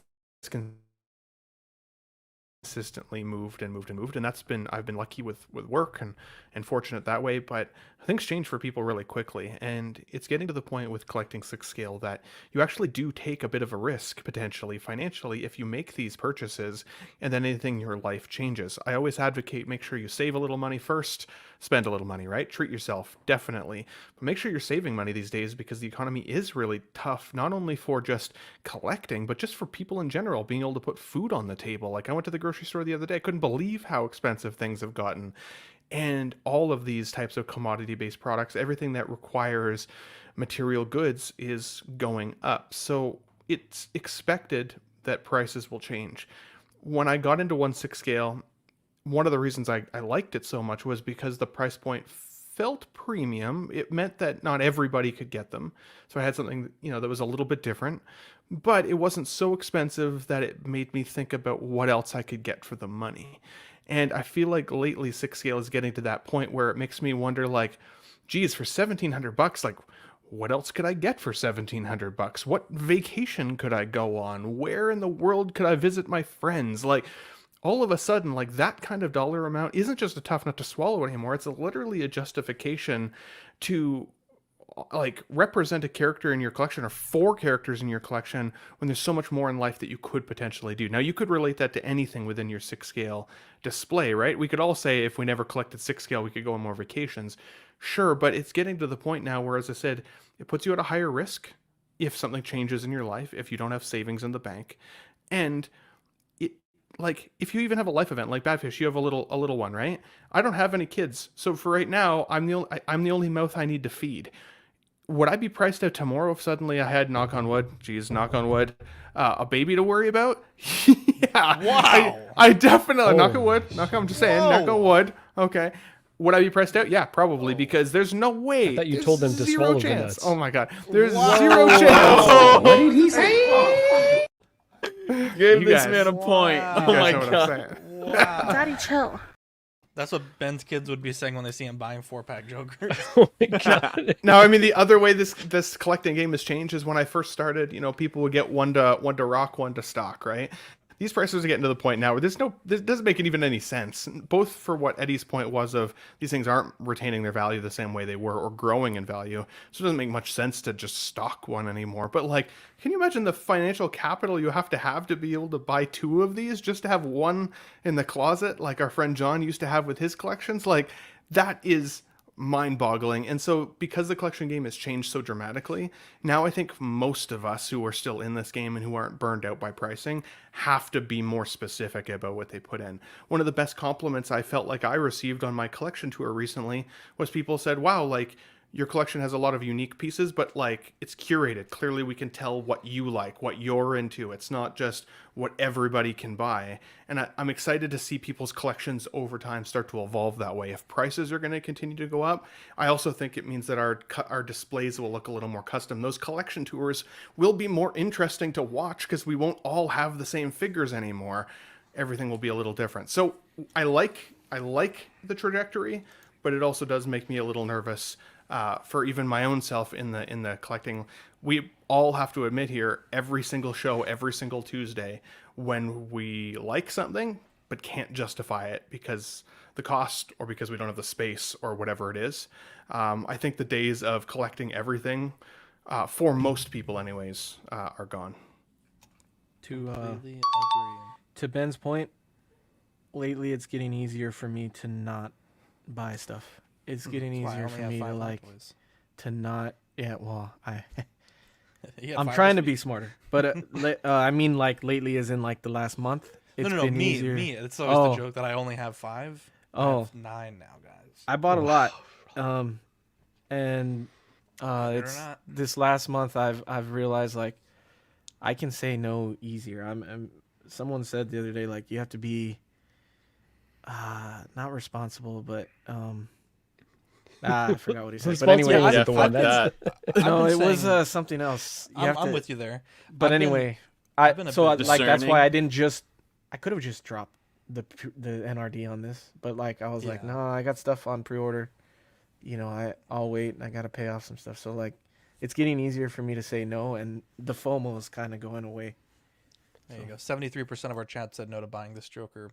Yeah, I had the same thing the other day, Eddie. I was at Target, sort of the quest complete from earlier. I've been wanting to see the Civil War Marvel Legends Mark 46 in person. I passed on the Hot Toys one. And I saw it, and I was like, I really want this, but there's some stuff I need to buy for BB's computer. Like, I kind of just started thinking, like, what things I need to be responsible to purchase for. And I was like, I really don't want to spend $25 on this right now. It's almost $30 after tax. Like, that's just, like, not what I need to be buying right now. And a very rare pass on a Target run for me. So, anyone else want to chime in on that? Are you being priced out? If not, we'll move on. I guess the only thing that I would have asked you guys is, like, clearly this is the first time I think that we're seeing the RH logo on the Inart box. The first time that I think it's the rhodium. The rhodium, which is the top level, top tier. Tier, right? I think it's interesting that they didn't, at least as of right now, give us a lower cost sculpted option of this. That they've gone straight to rooted, and you get rooted or you don't. Like, that's take it or leave it. Yeah. And I think in terms of the priced out question, though, that might have made this easier for people to consider with the sculpted version versus rooted. Not everybody wants rooted. It's a big but I think that is part of what the chat and I guess John were saying, right? Like, the licensor required us to be above a certain price point, and I don't know that they were able to offer that that cheaper option. So that makes sense. Is that to definitively say that this property is not for children? Like, it is just priced at such a luxury that it is not for kids at all. I wonder if that's like the rationale. I don't think so. The movie was rated R, right? I don't know if it's actor likeness thing or the actor requiring that, or if it's because of how like mentally ill the dude is in the movie. Is like, should we really be making collectibles of this? I don't know if that's why. Well, for what it's worth, the 2021 Suicide Squad was also rated R, and we did see figures from that. So, I don't know if that's the reason, Marco, but apparently at some point in time, Joaquin Phoenix said this folk story that he only wants expensive figures, but I've never heard of that. So, let's see. So, Kit put up a post on, I think it was Saturday, and we reached out to Inart for a request for comment. They said they're going to get back to us this week. Will did address this on his stream with John, and he was kind of surprised by this as well. But it's the detonation trigger from the Dark Knight that the Joker has, and Kit says here that it's a free gift for some lucky members. And even John was like, yeah, I'm not sure like how this is supposed to get to people or to what quantity or, so it seems kind of up in the air. Like, I don't think everyone that ordered one is just going to get one. And I know that Inart's own distribution is kind of wonky. In fact, one of the questions that I asked is I've seen a lot of people with issues with the Gandalf where they're getting the wrong hands. And in order to get the right hand, you have to contact your retailer. The retail contacts Inart. And then it seems like Inart sends the hand to the retailer, and then the retailer has to send it to you. So logistically, this seems like a nightmare. But my only thought really about this is, and I also asked this to John, is like, it seemed like it was quite difficult when you were making the figures. Like, any little change It seemed like you had to resubmit everything to go through the whole process. So for them out of the blue willy-nilly to just make this accessory, it doesn't make a lot of sense to me. And John seemed to be surprised by it as well. So hopefully we have some clarification about what this is, or whether they're going to do this with other figures, additional accessories. I don't know if this is a response to the J&D coming out or the Hot Toys coming out with some accessory, but it's a weird one. To be honest. It's very odd. It's super odd because maybe if it just ends here, but if they keep doing this, maybe like with the next figure or maybe the figure after that, and then people start expecting it, like, oh, in like 2 months they're going to announce a special accessory for the figure once it drops, and people, like, it's kind of a weird precedent to set, like, oh, special gift because you got, it's like, why? So then does every figure come with a special gift? People are going to start expecting one. That's weird. I don't like it. Exactly. It feels like a high risk, low reward type of thing as well, because I have 3 of these Jokers. If I don't get one of these damn things, I'm going to be a bit salty, and I don't even need it. Like, it's a whatever accessory. Yeah. I don't even know that it necessarily goes with this version of the Joker, right? But I mean, this like specific scene. Yeah. Because isn't he wearing the nurse outfit with the switch? No, this and is the other at the one's end. on the boat. This is his remote control to blow up the cruise ships at the end of the film. I'm Oh, pretty sure. casual. Okay, that's right. That's right. He's gonna see if they've made the right decision. Yeah, and then it gets flung okay. off the thing. Well, now I desperately need it. Now that I say that out loud. So no, but it's just a weird tactic because some people are going to be upset by not getting it. So Yeah, Where's the like, dog? hey, I got the Gandalf. How come I didn't get a pants print? Like, how come I didn't get a dragon like special gift thing like Zach was mentioning earlier? Well, I ordered the Harry Potter and I didn't get this fucking thing. Like, people are gonna start expecting special gifts because they bought your figure. Mm-hmm. I mean, I think it's kind of cool that it exists. It's just weird that we're getting it after the fact. I think the weirder part was John on Will's stream the other day with him not really even totally being aware of what was happening with this or why it exists or where it came from or Is that having the ability to control the message at all. But like his whole title is like director of marketing for whatever it is, right? Yeah. So it's like that would be the one guy you'd think you'd want to CC in an email before you throw photos up. Yeah. Like the poor guy is just going to Yeah, get the fact that blindsided Kid knew with about questions.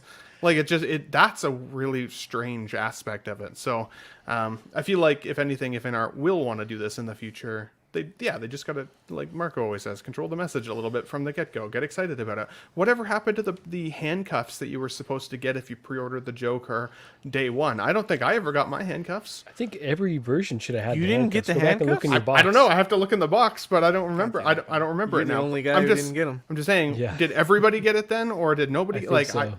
That's So what Minus you. happened. This reminds me of like the headache that was the Asmus upgraded hat with Gandalf. To this day, there's people that are upset that they don't have one because it wasn't well communicated the ways to get it, and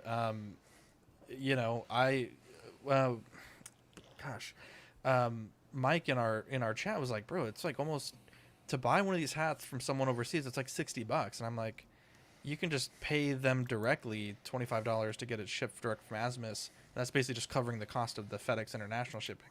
I ended up just sending him my spare one, but I could see this being a massive headache, and this is a huge.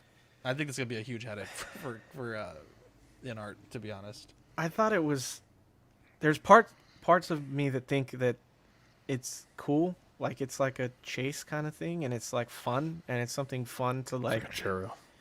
But then I just thought of this. I don't like that he's sending it to Kit, and Kit gets to decide who gets it. I don't. For what it's trust- worth, I don't know that Kit is the only retailer getting. I know, this set. I know, but I don't want him to send it to any retailers and they get to decide, because I don't trust that retailers will make non-biased choices. And I know they'll be like, "Oh, it's a give, like it's a random." I don't believe anything is random. I've been doing streaming and heard too many, not live stories about shit that people do for people that are in the community, and it's like, I don't trust that this won't be given to the biased choices. So That's what bugs me about it. Yeah, Cuervo says retailers will pick their buddies. So, yeah, it just seems to be a tough cookie. Go ahead, Batfish. Just be their Yeah, buddy. it's all good. Yeah, that's You right. know, So remember, if you want a discount on your Inart Joker, code 10CW. This could be you. Look at how happy he looks. That could be you getting your Detonator and your new Joker. Yeah! Looks like Marco's Wanda pose. Wow. So confident. Dude, I can't believe he did the Baracho post. The drunk, dude. I remember back in my day, figures were released, they were finished. Didn't need a day one patch. Wow, is it a DLC? But yeah, that being said, I can't wait for my Inart DLC. But wow. This is the strangest thing. Other than like having to fix the hat, I can see why they did that because they wanted to make it better. This is just a weird kind of after the fact, and I think Zach has the best point. They say they had to get submissions to get any change. How did this just come out of the woodwork? I don't know. That maybe they're making up for the handcuff thing because they didn't give exclusive handcuffs to people. I don't know. This is a weird decision.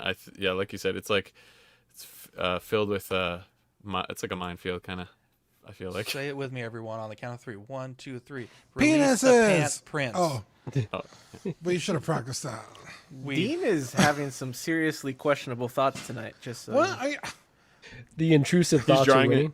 He's drawing a new Garecock on the side. He's been drawing the whole stream, Dean.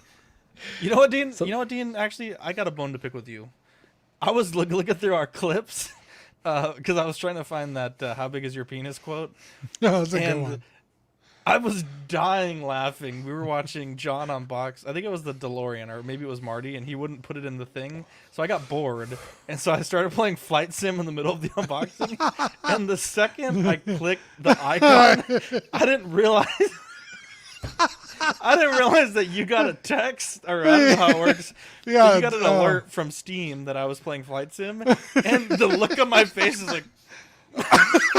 Like kid in the candy jar. Like, oh yeah, dude, you should have like, fucking you clipped motherfucker. That, it was clipped. It's on there. Oh, is it? Okay. Yeah, it's freaking hilarious. Yeah, you know what that means though. I also had Steam open. Oh, that's good. That's good. So, we have a teaser here. I don't really know how much this is worth sharing. To be honest, I haven't seen this yet. But we have the J&D Kojin Works Batman The Dark Knight Armory tease. Oh, that's fucking fair. And this is their 6 scale stuff? 1/6 scale by Kojin Works, yeah. Okay. Oh my god. That was fucking. Another beginning. Another Batman. That's not even for Batman Begins.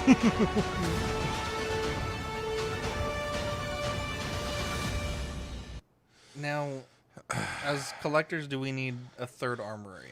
No. I'm so fucking sick and talking about this fucking movie, friend. It'll never die. It's, am I the only one that's intrigued by this though? Because Yes, I have looked at the Dark Knight Armory, the Hot Toys version. It goes for a pretty penny actually. So like the prices are pretty inflated on it. Well, they're making a new one. Well, okay, but that's Dark Knight Rises, which I'm going to get that one. That one's well priced given, everything that it comes with. Fair. You're right. This shit's probably going to be crazy expensive just given what we saw with the Joker. I am curious though. I am like insanely curious because I think this could be like a beautiful, beautiful piece. I just know when that price drops, I'm going to be like, nah, I'm out. But right now when we're getting these teases, like I'm curious, but J&D's Bruce Wayne from their that they released their statue looked like shit though, so that doesn't inspire a lot of confidence to me. But that's still curious. That's kind of where I'm at with it, because in 6 scale, I mean, dioramas are cool and everything, but like, I want something I buy to do something, right? Like the clouded Fenrir, the motorcycle is functional. The clone troopers on the arc speeder, the speeder is functional. It has things that it does. the armories just seem like statues. Like can you like take the suit down and put it on the figure? Because even the new one from Hot Toys comes with a separate Batman that's not posable, that just stands there. So it's like, well, the Bruce Wayne stands there, but then the suit you'll be able to convert into a Batman. Okay, so it is a functional figure. Yeah, okay, which makes it the value for $570. That makes it seem like really good value. That is okay. I was under the assumption they were just like 6-scale statues at that point, which is like kind of like, not to talk shit to Eddie, but he has the Iron Man that's like hanging with all the cords and stuff. While it's a cool piece, it's like doesn't really do anything other than look cool behind the figure. No, I'm not calling you out, but it's just like that's just like I also paid very a thing little I'm for thinking it, of. like very little. What that's awesome for you. Like the fact that you're not paying no, I didn't mean that sarcastically. The fact that you're not paying retail or $570 for it, that's a plus. But like I have the workbench Tony for like the Mark 42, and it's got the base, his little android that goes up and down, all the different armor pieces that come on and off. You could display them on or off the figure. Like it's a diorama that is functional. So if that is functional, that's cool. I don't know anything about J&D to say one way or the other, so I guess that remains to be seen. Interesting. I was a little confused about this release because of the same questions that I had, which was if it's just a Batman like suit statue essentially within the display, then all you're really getting is the Bruce Wayne. I feel like one of the claims to fame that I thought J&D was going to have here was the rocking the silicone skin and all of that, right? But like they keep choosing figures that I feel like don't totally take advantage of that ability, if that's the case. And so then if you're going to spend so much more money for it, like what's the point? Then I'd think that the Hot Toys one is absolutely good enough. And even at the ridiculous price point that an original Armory that you were mentioning is, even now in secondary market, Marco, I still bet it's cheaper than what this one's going to come out as. And so like, oh yeah, no doubt about it. Right. And so like, if you really want it, I feel like they do already kind of exist. And again, I think it comes back to fatigue of the character a little bit. Like, while I absolutely love the Dark Knight films and the Dark Knight trilogy, it's easily one of my favorite trilogies, literally of all time. I'm getting fatigued seeing the companies kind of revisit the same well over and over again, and I know a lot of us are.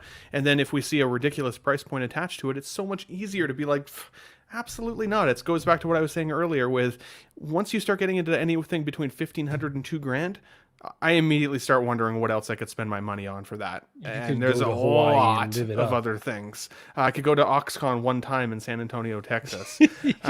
See strippers with pasties. Yes, there's a lot, but not pay at the for same time. 1/3 of the Calicon. So yeah, I mean, there you been. So it just, I am interested to see what they do with it. I am a sucker. I pulled the trigger on the Type A Heath Ledger Joker because Heath Ledger is my favorite character in my display. If I only had one Joker, I'd want the best representation of that particular character. I'm hoping I haven't gambled my money away though, because like you guys have said, even I haven't been super stoked about a lot of the J&D pieces. I know some people love them. I haven't totally thought all of them were that amazing. Not necessarily to justify the crazy price point anyways. So we'll see. I'm interested, but it's very much a wait and see. Yeah, I'm not... what we just talked about with the Inart Joker 4-pack, it goes double for J&D. Like, I can safely not spend money. I think they're cool, and I'd like to see how that silicone and, like, seamless stuff looks in hand and articulates. And so it's more interesting than it is, like, something I need for me. And I also think that J&D is very, like firm standing, like that they won't do characters that like they don't want to do. It's like, we want to do these characters. It's like, okay, just look at the market, bro. Like, there's a new hot toy coming out of the Armory. Granted, it's not the same Armory, but I'll gladly take that. I don't need your $2,000 Armory probably. So like, I don't know, keep making. Also, they probably in there though. You did throw a little probably in there. Okay, well, I was being nice.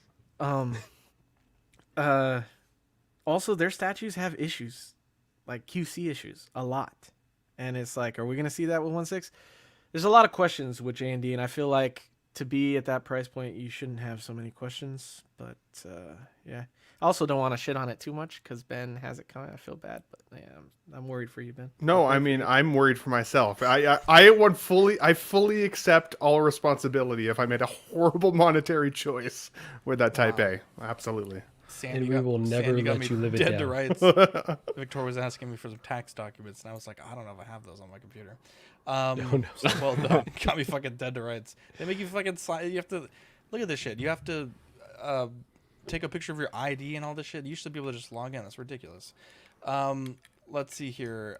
Moving forward, Dean, this is very exciting. We have the Bandai DX Chogokin Macross. Do you remember, Love, VT-1 Super Ostrich? Releasing July 2024. Ostrich. You put it as one word. I was like, Super July 2024. This is retailing for $238 overseas or $450 at BBTS. Yeah. This is super exciting. This is kind of the first macro, not the first Macross thing, but SDF Macross that we've seen on the American market from Bandai. We've gotten some stuff from Kids Concept and Kids Logic under the Robotech Macross banner, but this is the first Macross thing from Bandai that we're getting over here because they lifted that fucking. It's a crazy copyright fucking thing that we've talked about before. This is from the movie. Do you remember Love? This is so fucking cool, and I want this so bad. I only collect the Valkyries that Hikaru or Rick Hunter flies, and in the movie he flies this. It comes with him and a little Minmay, which are fucking awesome. I want it so bad. Well, $450? That's a big markup. I don't know why they decided to make this a exclusive. I believe it's a Tamashii store exclusive. You can only order it in Japan, but they're allowing some retailers to carry it over here. BBTS is one of them, but that fucking, how much of a markup is that? Almost double? That's crazy. Yeah. What's the scale, sorry? 148. So. Oh god damn! Yeah, that's crazy. Yeah. It's sweet. The Chogokin line is fucking phenomenal. I have no doubt this is gonna be fucking sweet. I'm gonna have to pass on it for now because 450 is just crazy. Are you able to do the like the cheaper option, or is that ship sailed? That's just BBTS's price. Just no, but you had two prices listed. The 238 price. That's the overseas price. Yeah, but you can't order it here. It's not like the one where we get Japan. stamped. Oh, okay. Right. Yeah, because you can only get it in their store, and like I said, they selected a few retailers to get it. I see. For over here. I mean, I'm sure there's a way because there's sometimes where you could order on Amazon Japan, but I did not see it listed there. Because like I said, it's a Tamashii exclusive, so maybe on the aftermarket I could get it cheaper or get one used down the road. But yeah, 450. I don't like the movie that much. I mean, I like the movie, but he flies this thing for like a scene, and although it's cool, I don't know. Like, I already have like the definitive Valkyrie from that movie. I don't absolutely have to have this. So as much as you wouldn't be that upset if you don't get it. Yeah, I would prefer to own it for sure, but I'm not bending over backwards together. Is there a price that you could justify for this? And is there any distinction with the DX that they have here? Like, is this something that's different than other releases? Yeah, so the DX Chogokin is like their ultimate line. Their ultimate line. Cool. Yeah, they have Soul of Chogokin? Yeah, Soul of Chogokin, which that covers like so many different properties that Bandai makes. Mostly like Japanese like robot shows. I don't know them all off the top of my head. But there's like a Chogokin Voltron. Gypsy Danger, which is fucking awesome. Oh, there was, that one. You had it, didn't you? Love that. Yeah. I still have it. So yeah, DX Chogokin is like their top of the line, and it is top of the line. These things are, without a doubt, incredible. Yeah, like light up functions. Itty bitty little decals, like you could like read, like because it's a jet, so there's a lot of like warning labels and stuff like that. The name of the pilot on the windows, and they're stunning. They really are. I have 4 of them. Yeah, 4 of them, and I would absolutely love this, but that's just $450 that's a lot. I mean, what have you paid for the other ones you have, like the regular 200? I've gotten those all at retail, which were like around $180. Okay, that's luckily I stayed up late and pre-ordered them because they hit regular retailers. So you could stay up and when the pre-order window opens, get lucky, which I did on all of them. The first one I got, I bought secondary, and they haven't made it in years. So I was like, oh, I'll probably never get a chance to own this again. So I did pay, I think it was like right around $400. But, it was years old at that point. And then they fucking reissued it like fucking 2 years later. But it came with all the armor and stuff, so it was like a different display option, which that's why you have the 2, yeah. But yeah, I don't know. It's fucking sweet. I really want it, but when I saw that $450 on BBTS, I was like, absolutely not. When it first popped up on BBTS, I was like, oh my god, yes! I went to pre-order at $450. Nope. It's like a $60 NRD. I just can't do it. Priced out. Get it or not? I'm not getting anything that we talk about today. What about you, Zane? You're on mute. I'm definitely gonna get Padme at some point. There it was again. I always say it that way. You added about 2 extra syllables to it. But. Panda bear. And then honestly, probably that Soul Chogokin or DX Chogokin at some point. Yeah, I think nothing that we went over. If you see me with the 2-pack Joker, mind your business, but it's very, very unlikely. Jesus. There will be signs if he wins the lottery. That's right. 2 armories. Oh. 2-pack Joker for me. That's I think the only thing that I'm heavily considering. Haven't pulled the trigger yet, but okay. I like this. Padme. Padamame or Panda Bear. Oh, I like Padamame. That's good. That's Padamame. Padamame and 4-pack Joker probably. Wow. He's back. He's back, Marco. He's in deep. All the way back. I'm gonna cancel a lot of stuff to get it. Like I have some stuff on pre-order. I'm not gonna get those figures anymore. So. Yeah, for me, I mean the Fox I've got on PO, and then Padme. I think I have to get. I just love that character, and yeah, very nostalgic. There you go. Let's see here. We have Collector Zone. Collecting Weekly listeners get 15% off their in-stock and full pay pre-order items with code CW. Marcos there at Collector Zone, a great guy. They do have really excellent customer service. They support the community in a lot of different ways through giveaways and stuff like that. So if you're considering switching over to your current 1/6 scale figure provider or even statue or Warhammer provider, be sure to check them out at Collector Zone and use code CW. They also have a Facebook group where they have other codes that don't necessarily require full pay, and that's the Collector Zone Cantina, so be sure to check them out there as well. So I think we're just going to have a long show today because we still got a lot to get through, so my apologies. But Marco, this is an interesting topic because I know you and I have gone back and forth on this quite a bit, but Xbox has laid off many employees of their disc department. A lot of people think this is pointing to the death of physical games. They laid off over 1,900 employees last week during a 24-hour period. The entire physical game distribution department has been shut down, and this could be a sign of an all-digital future for Xbox, so they have not confirmed that. This is purely speculation.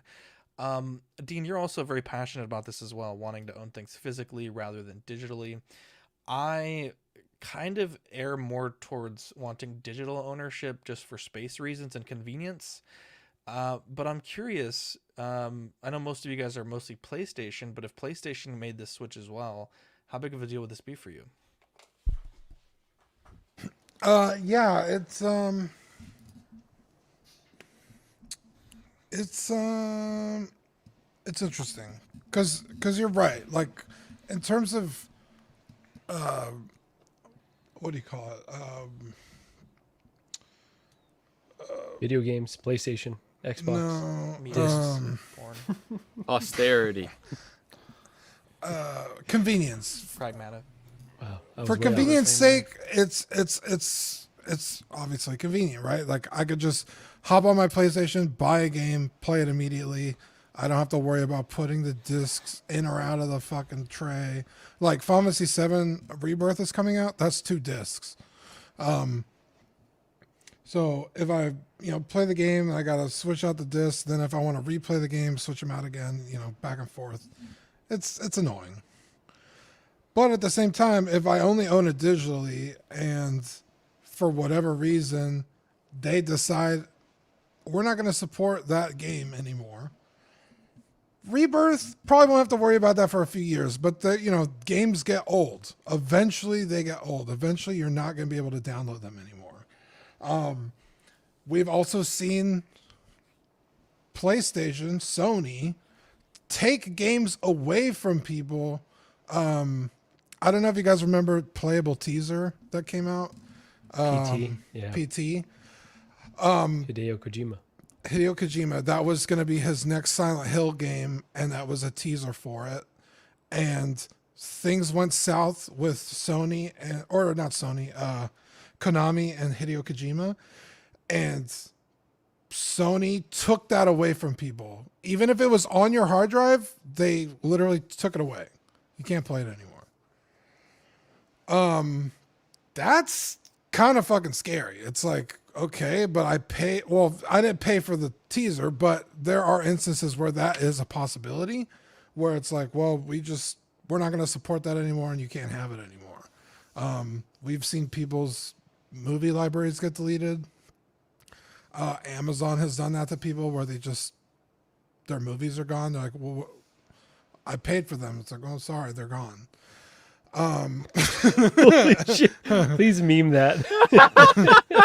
I'm sorry, I had to.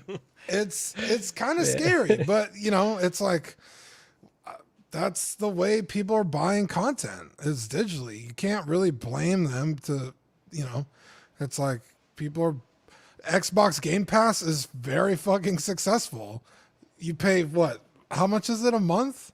Like $15 a month, and you could play brand new games the day they launch without having to pay $60. That's awesome.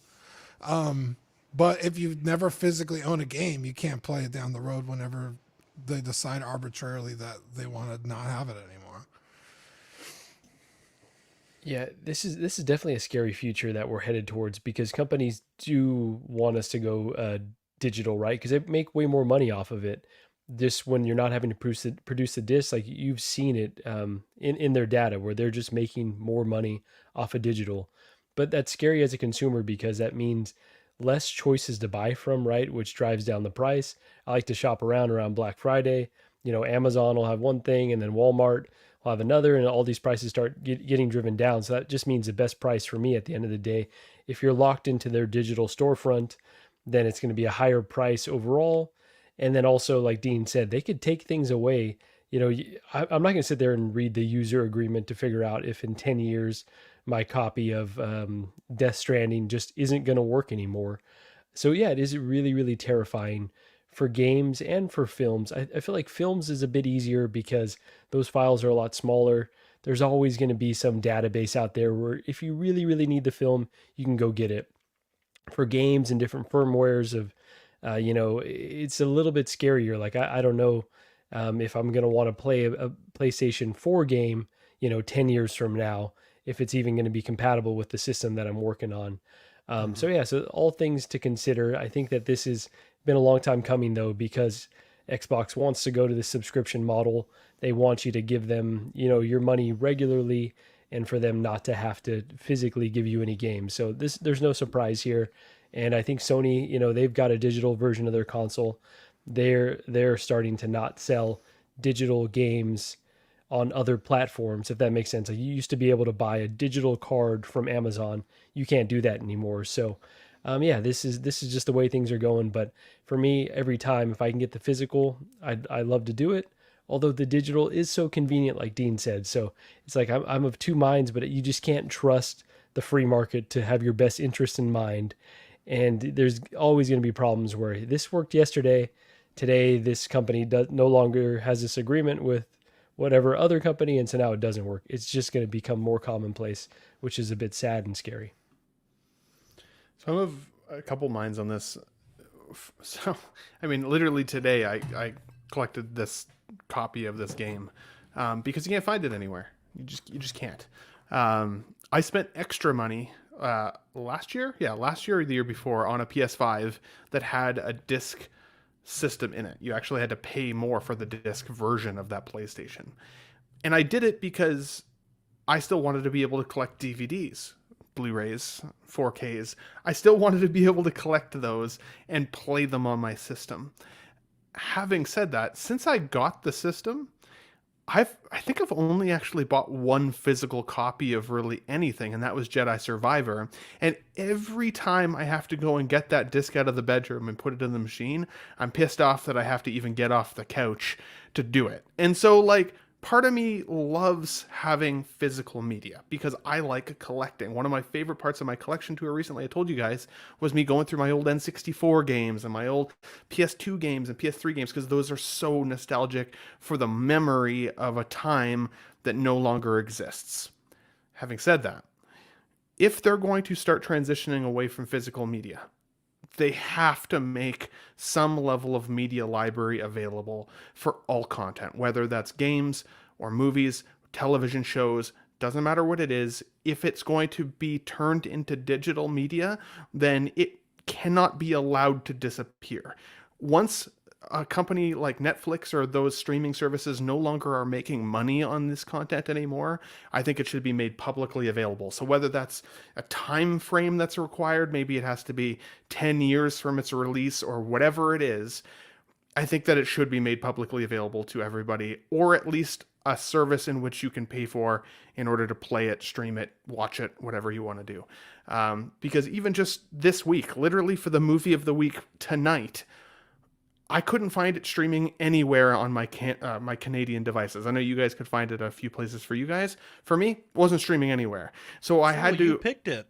I know, that's fine. So I went out to Sunrise Records to go and buy a physical copy of it. And guess what? I couldn't find a physical copy of it either. So I had to pay $5 for a digital copy to rent the film, and I still don't own it. If I want to watch it. You went to a record store for a DVD. That was your first mistake, but that's one of the only places that has physical media anymore. Even Best Buy is so devastated.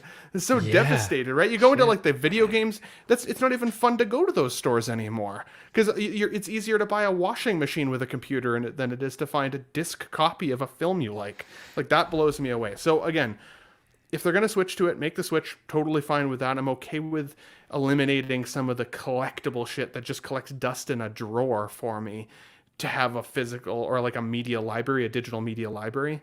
But once things no longer are profitable on the streamers or the video game services, make them at least available in some level of public domain that you can download from or whatever. And even if that was $2 a year, it doesn't matter what it is, make it available. Skip. Oh, God damn it, Eddie. Go back to bed, Eddie. Yeah, I got something. This reminds me of when Sony had that easy win of how do you share games, and they just handed it over to someone on a stage. I feel like they could kind of do this again, just saying that they could have an easy win just by saying they're going to keep doing physical media. As for like Sony, though, they have also threatened to remove the entire PS Vita, PS3 libraries, and they capitulated. They were going to, but now they just removed it from the web service, so you can still buy games on the respective consoles, but they were going to completely wipe it until they got the pushback they got. You're using words Eddie doesn't understand. He's going to take it as disrespect. there are efforts to like. Go ahead. Is no one going to talk about the 1,900 employees that lost their jobs because of this? God, Eddie, people can't put food on the table. You had your opportunity to speak, Eddie, and you passed on it. Okay. It's true. It's true. They have children. I thought Marco at least. They have a child. I would rather not touch on that. It's just too sad and commonplace. I'm gonna play. Danny lost his job for this, guys. He actually did. That's fucked up. I'm gonna play just the tiniest amount of Devil's Advocate. Right? Danny worked for Xbox. Sorry. I feel like Bad Fish was cooking too, and I cut him off. Okay, yeah. Bad Fish. Sorry, you didn't finish your sentence there. It's okay. It was basically the PS Vita. They threatened to remove those libraries, and there's something else I was gonna say now. Sorry, I'll have to maybe think of it and come back. I fucked it. Sorry, bro. It's all good. God damn it. I'm gonna play Devil's Advocate just a little bit. Okay, I've been buying digital media probably since I was like 14, like on iTunes, right? I'm writing down what I was gonna say, so go ahead. Write it down. In 10 years, I have had 2 CDs get taken from my digital library, right? And they weren't really that important, to be honest. But 2 out of, hundreds, right? And in that time, I have had much more than 2 discs not work, right? Because the discs themselves don't work. I've gone through 3 Blu-ray players. I don't understand how the fuck these things break so easily. I don't know, but I've had 3 lasers. Why do you have a Blu-ray player still? Well, because Vivi, we used to buy her Blu-rays and DVDs now when she I feel was a bad. baby. You fucking guy. And we got so frustrated with dealing with that shit that we just started buying everything digital, right? There are groups you can go to buy the digital half of a physical release, and I can get movies all day for like $3 or $4. Some of the more expensive ones, the 4K, 8 or 9, but still, whole, movie that is. Wow, Danny's moving to Dallas. No shit. That's Holy amazing. shit! Is that true? I don't think that. So that was I would serious. say, in a way, there is a good side to digital. I don't think it's all bad. And I look at my parents' living room, and you have to think like how many people in America owned VCRs at one point. My parents probably have like 500 VCRs that we literally cannot watch. We have VHS tried or buying, VCRs? I'm sorry, VHS. 500 Okay. VHS. We have all the old Disney ones, right? And when we would try to watch them, the machine would eat them up. We would buy a new one, like a relatively new pre-owned one on eBay, so Vivi could enjoy this was before Disney Plus. But what I'm saying is, Zach's family has everyone terrible has luck with these machines. That's it. Shut the hell up, all right?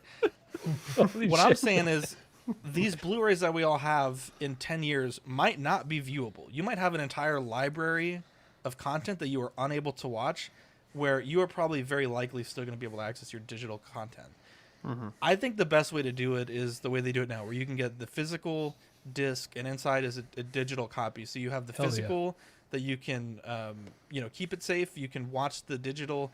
If they ever change the digital, which they have done, companies have gone back and said, hey, this is very socially insensitive what we've made. We're going to edit this on the digital side.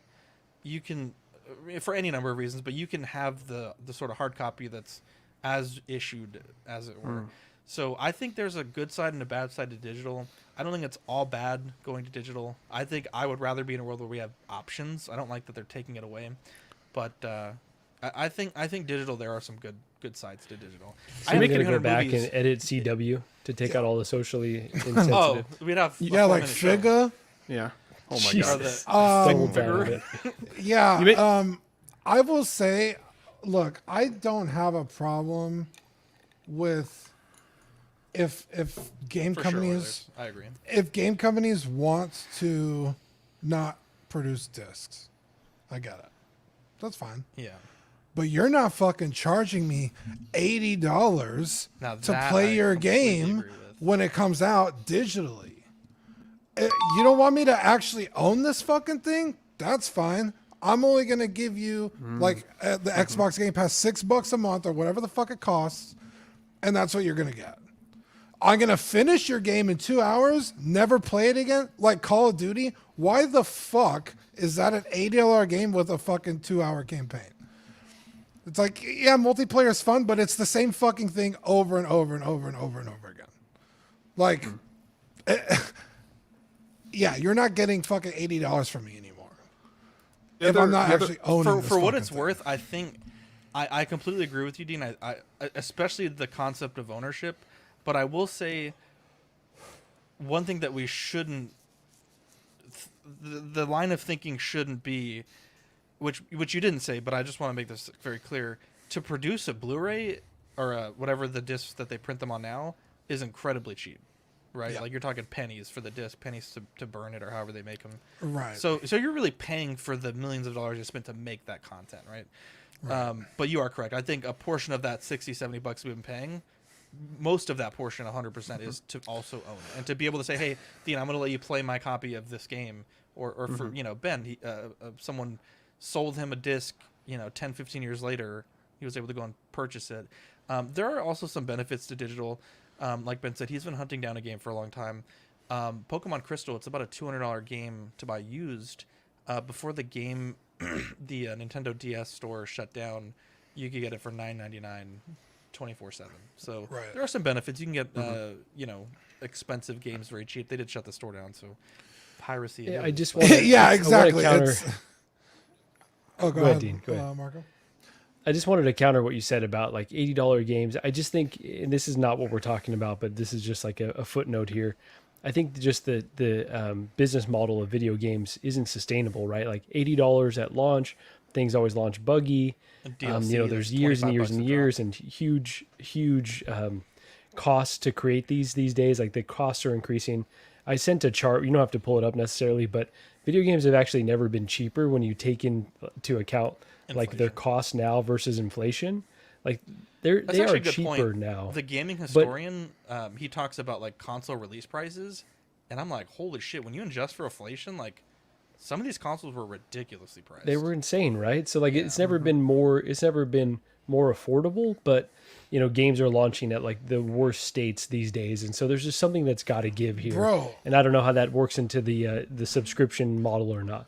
2023 gave us Gollum, Kong, Starfield, the day before, The Walking Dead, or the day before. Jesus, what the fuck is the state of gaming that they're? Yeah, well, this is gonna turn into a whole other tangent. Yeah. But yeah, like. Well, it's funny because the game of the year, Baldur's Gate, the biggest thing that they could say, or like the most important thing, is like it is a complete game. Yeah, like that was the shocking thing.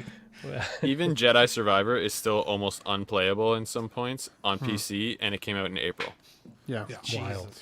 One point you did make that resonated with me, Zach, was the VCR point, because when I got started in like movie collecting, I was collecting literally just the standard quality DVDs and video games, obviously. Draw the Line makes the point for me. Movies are different. 4K's discs are much better than movie streaming. A physical game disc works exactly the same as a digital That's a good download. point too. And I think that's a really good point, because I can't even give away my old DVDs now. They're all great movies, but the quality on new technology and new television screens is so bad that they're unwatchable in comparison to what they once were.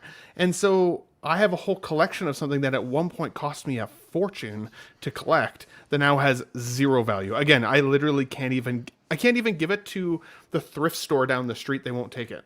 They're over capacity for DVDs. They won't take it. And so I think even just that alone makes me happier that I think digital will be more future-proofing for continuous improvements with regards to technology.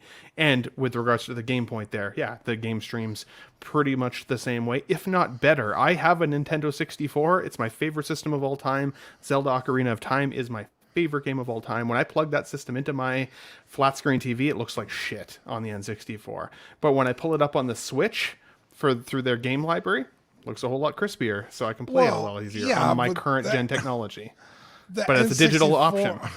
The N64 was also designed to play on CRTVs. I know, I get it. Ben, I got an HDMI converter. I do, Okay, and it's still pretty rough, but better. It did improve it, but still. So no. It's like when you look at games with like pixel art, They hold up very well. they hold up pretty well. But also, like, if you look up like modern pixel art games, they look a whole hell of a lot better. Because the CRTV distorted the pixels. Like if you look at the original Mario, he's only like, I don't know. Let's just say he's like 16 pixels up and down and across. Whereas like a pixel art game for today might have a character that's like 24. It's like because they were accounting for those, the CRTV kind of like rounded out the pixels. And so the character looked a little different on a CRTV. So it's not really apples and oranges, but I'll give you the point. There we go. Marco, quickly tell us about these Year of the Dragon Nike Air Force Ones that you wanted to talk about. Yeah, so I'll make this really quick. So just been looking at shoes more often. I haven't purchased a pair of shoes in a while, but when crazy ones like this drop, they just get my attention. So these are Chinese New Year Air Force One Year of the Dragon. They are dropping on the sneakers app on February 14th. And I guess they're going to retail for around $365, which, prices on everything is just going up, right? Like that sounds insane, but we just talked about, a $1,700 four-figure pack. So everything is all relative. These are not my style at all, but they're interesting at the very least. So just wanted to highlight these. If anyone's into sneakers, worth trying on the sneakers app. I don't know how limited they'll be. Probably going to be pretty tough to get, but maybe not at that price. Who knows? How much are they? $365. That's not crazy in terms of shoes. I've seen some shoes that are fucking bonkers expensive. Yeah. For how beautiful these are, and like, look at that stitching. That's really They're cool. very ornate, right? Very. Yeah. That doesn't seem that wildly expensive. I just wanted to show this fucking popcorn bucket from Dune. Dean, I think we're we're past the golden age of popcorn buckets. I think it got real bad with the Barbie movie and this fucking thing that could hold 7 kernels of popcorn. It's still pretty cool though. It's kind of cool. It's too goofy. Now you got a fucking fleshlight popcorn fucking thing it's just terrible. Yeah, how do I get one of these? I'm asking for a friend. Right. Possibly with leftover popcorn butter in there. That's even Yeah, better. so I'm gonna buttery. think about Zendaya while I'm eating popcorn. Oh my god. Okay, I let's thought move that on. was a joke. Honestly, I thought someone made that No, that's a themselves real or thing. something. Like, So I don't want to spend too much time on this, but Dean, I felt fancy this week, and I went to a fancy store. I had seen this ad on Instagram, and a few hours later, it was either Danny or Arelis, but they had posted an Instagram story at this fancy store, and I was like, it's a sign. I gotta go to the store.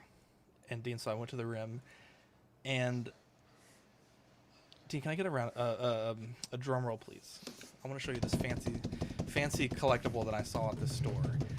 I don't think I'm gonna buy it, but it was fun to go look at it. And now, anyone else want to do a drum roll? Anybody? I just did. I was trying. Well, no, no one else is doing. I didn't want to. I didn't want to mess with the Fuck it audio. Sam Giss is listening on his home theater system. Here we go. right We now. got the. Oh my god! Just kidding. You fucking No. Okay, so I went to Swarovski, and they have these Marvel and Star Wars and DC figurines. I was fucking blown away.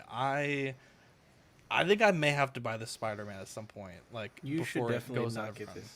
It's You would break this. beautiful. You would No, break this there's no 100%. way. There's no way. They had the Iron Man. They had That Black Panther's sick.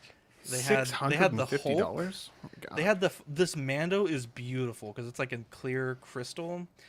They had Baby Yoda. They had the Millennium Falcon. It was amazing. You know what? I love us talking about things that are outside of what we normally do. It just got me so excited.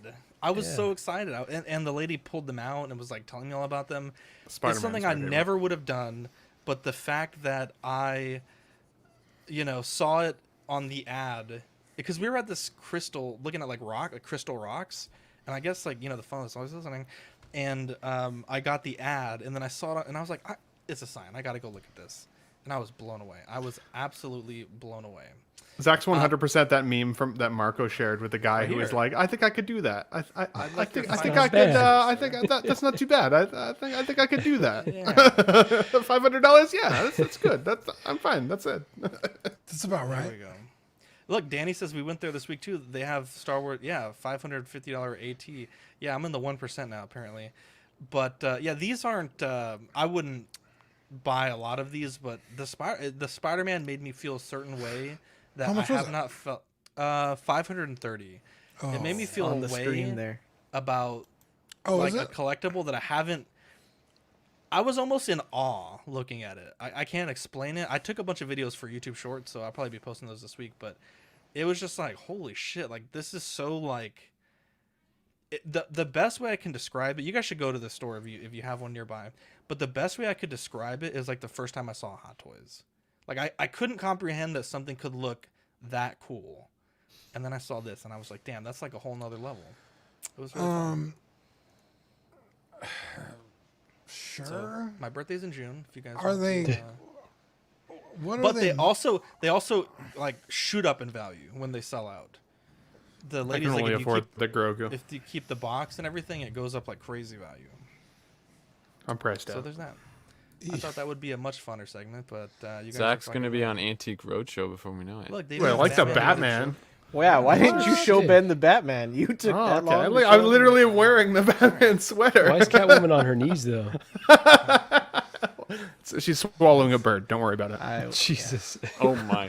They're about to make the Huntress, dude. What do you think? Is that Tom and Jerry? Yeah, they have Tom and Jerry. They have all kinds of stuff.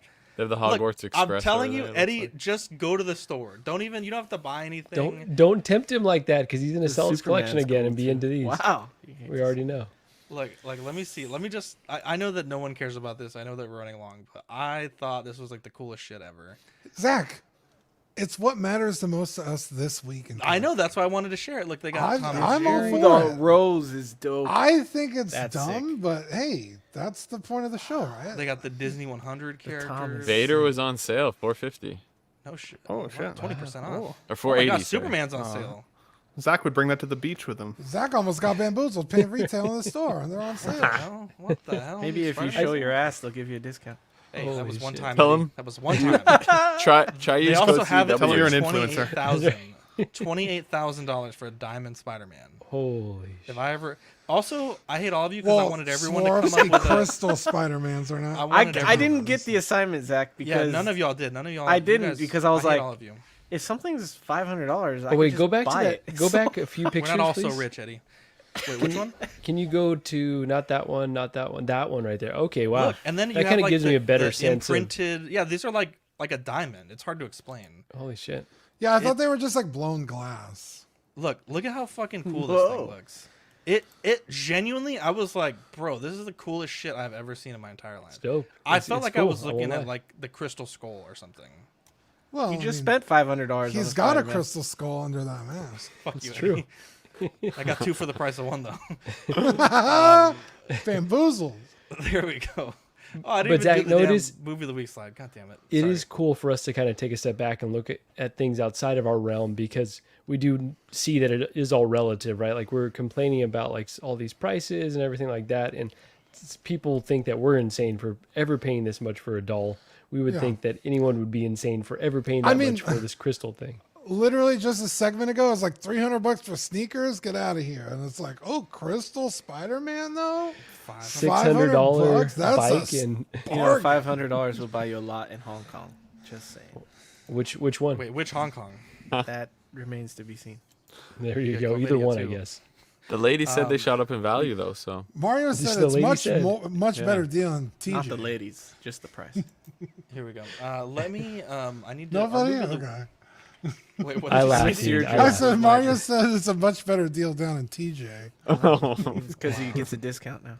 It's He's got the senior frequent citizen. flyers. frequent flyers. Senior Oh, Dare you. Jesus. Poor can you Mario. combine those? Jesus Christ. Here we go. Our movie of the week. God He's damn got it. rewards points. Pixel. He's got the app. What's the app? He swipes the credit card. Was the Crow. Oh, Mario, he's not even here. The night before his wedding, love you, musician Mario. Eric Draven and his fiancee are brutally murdered by members of a violent inner-city gang. On the anniversary of their death, Eric rises from the grave and assumes the gothic mantle of the Crow, a supernatural avenger. Tracking down the thugs responsible for the crimes and mercilessly murdering them, Eric eventually confronts head gangster Top Dollar to complete his macabre mission.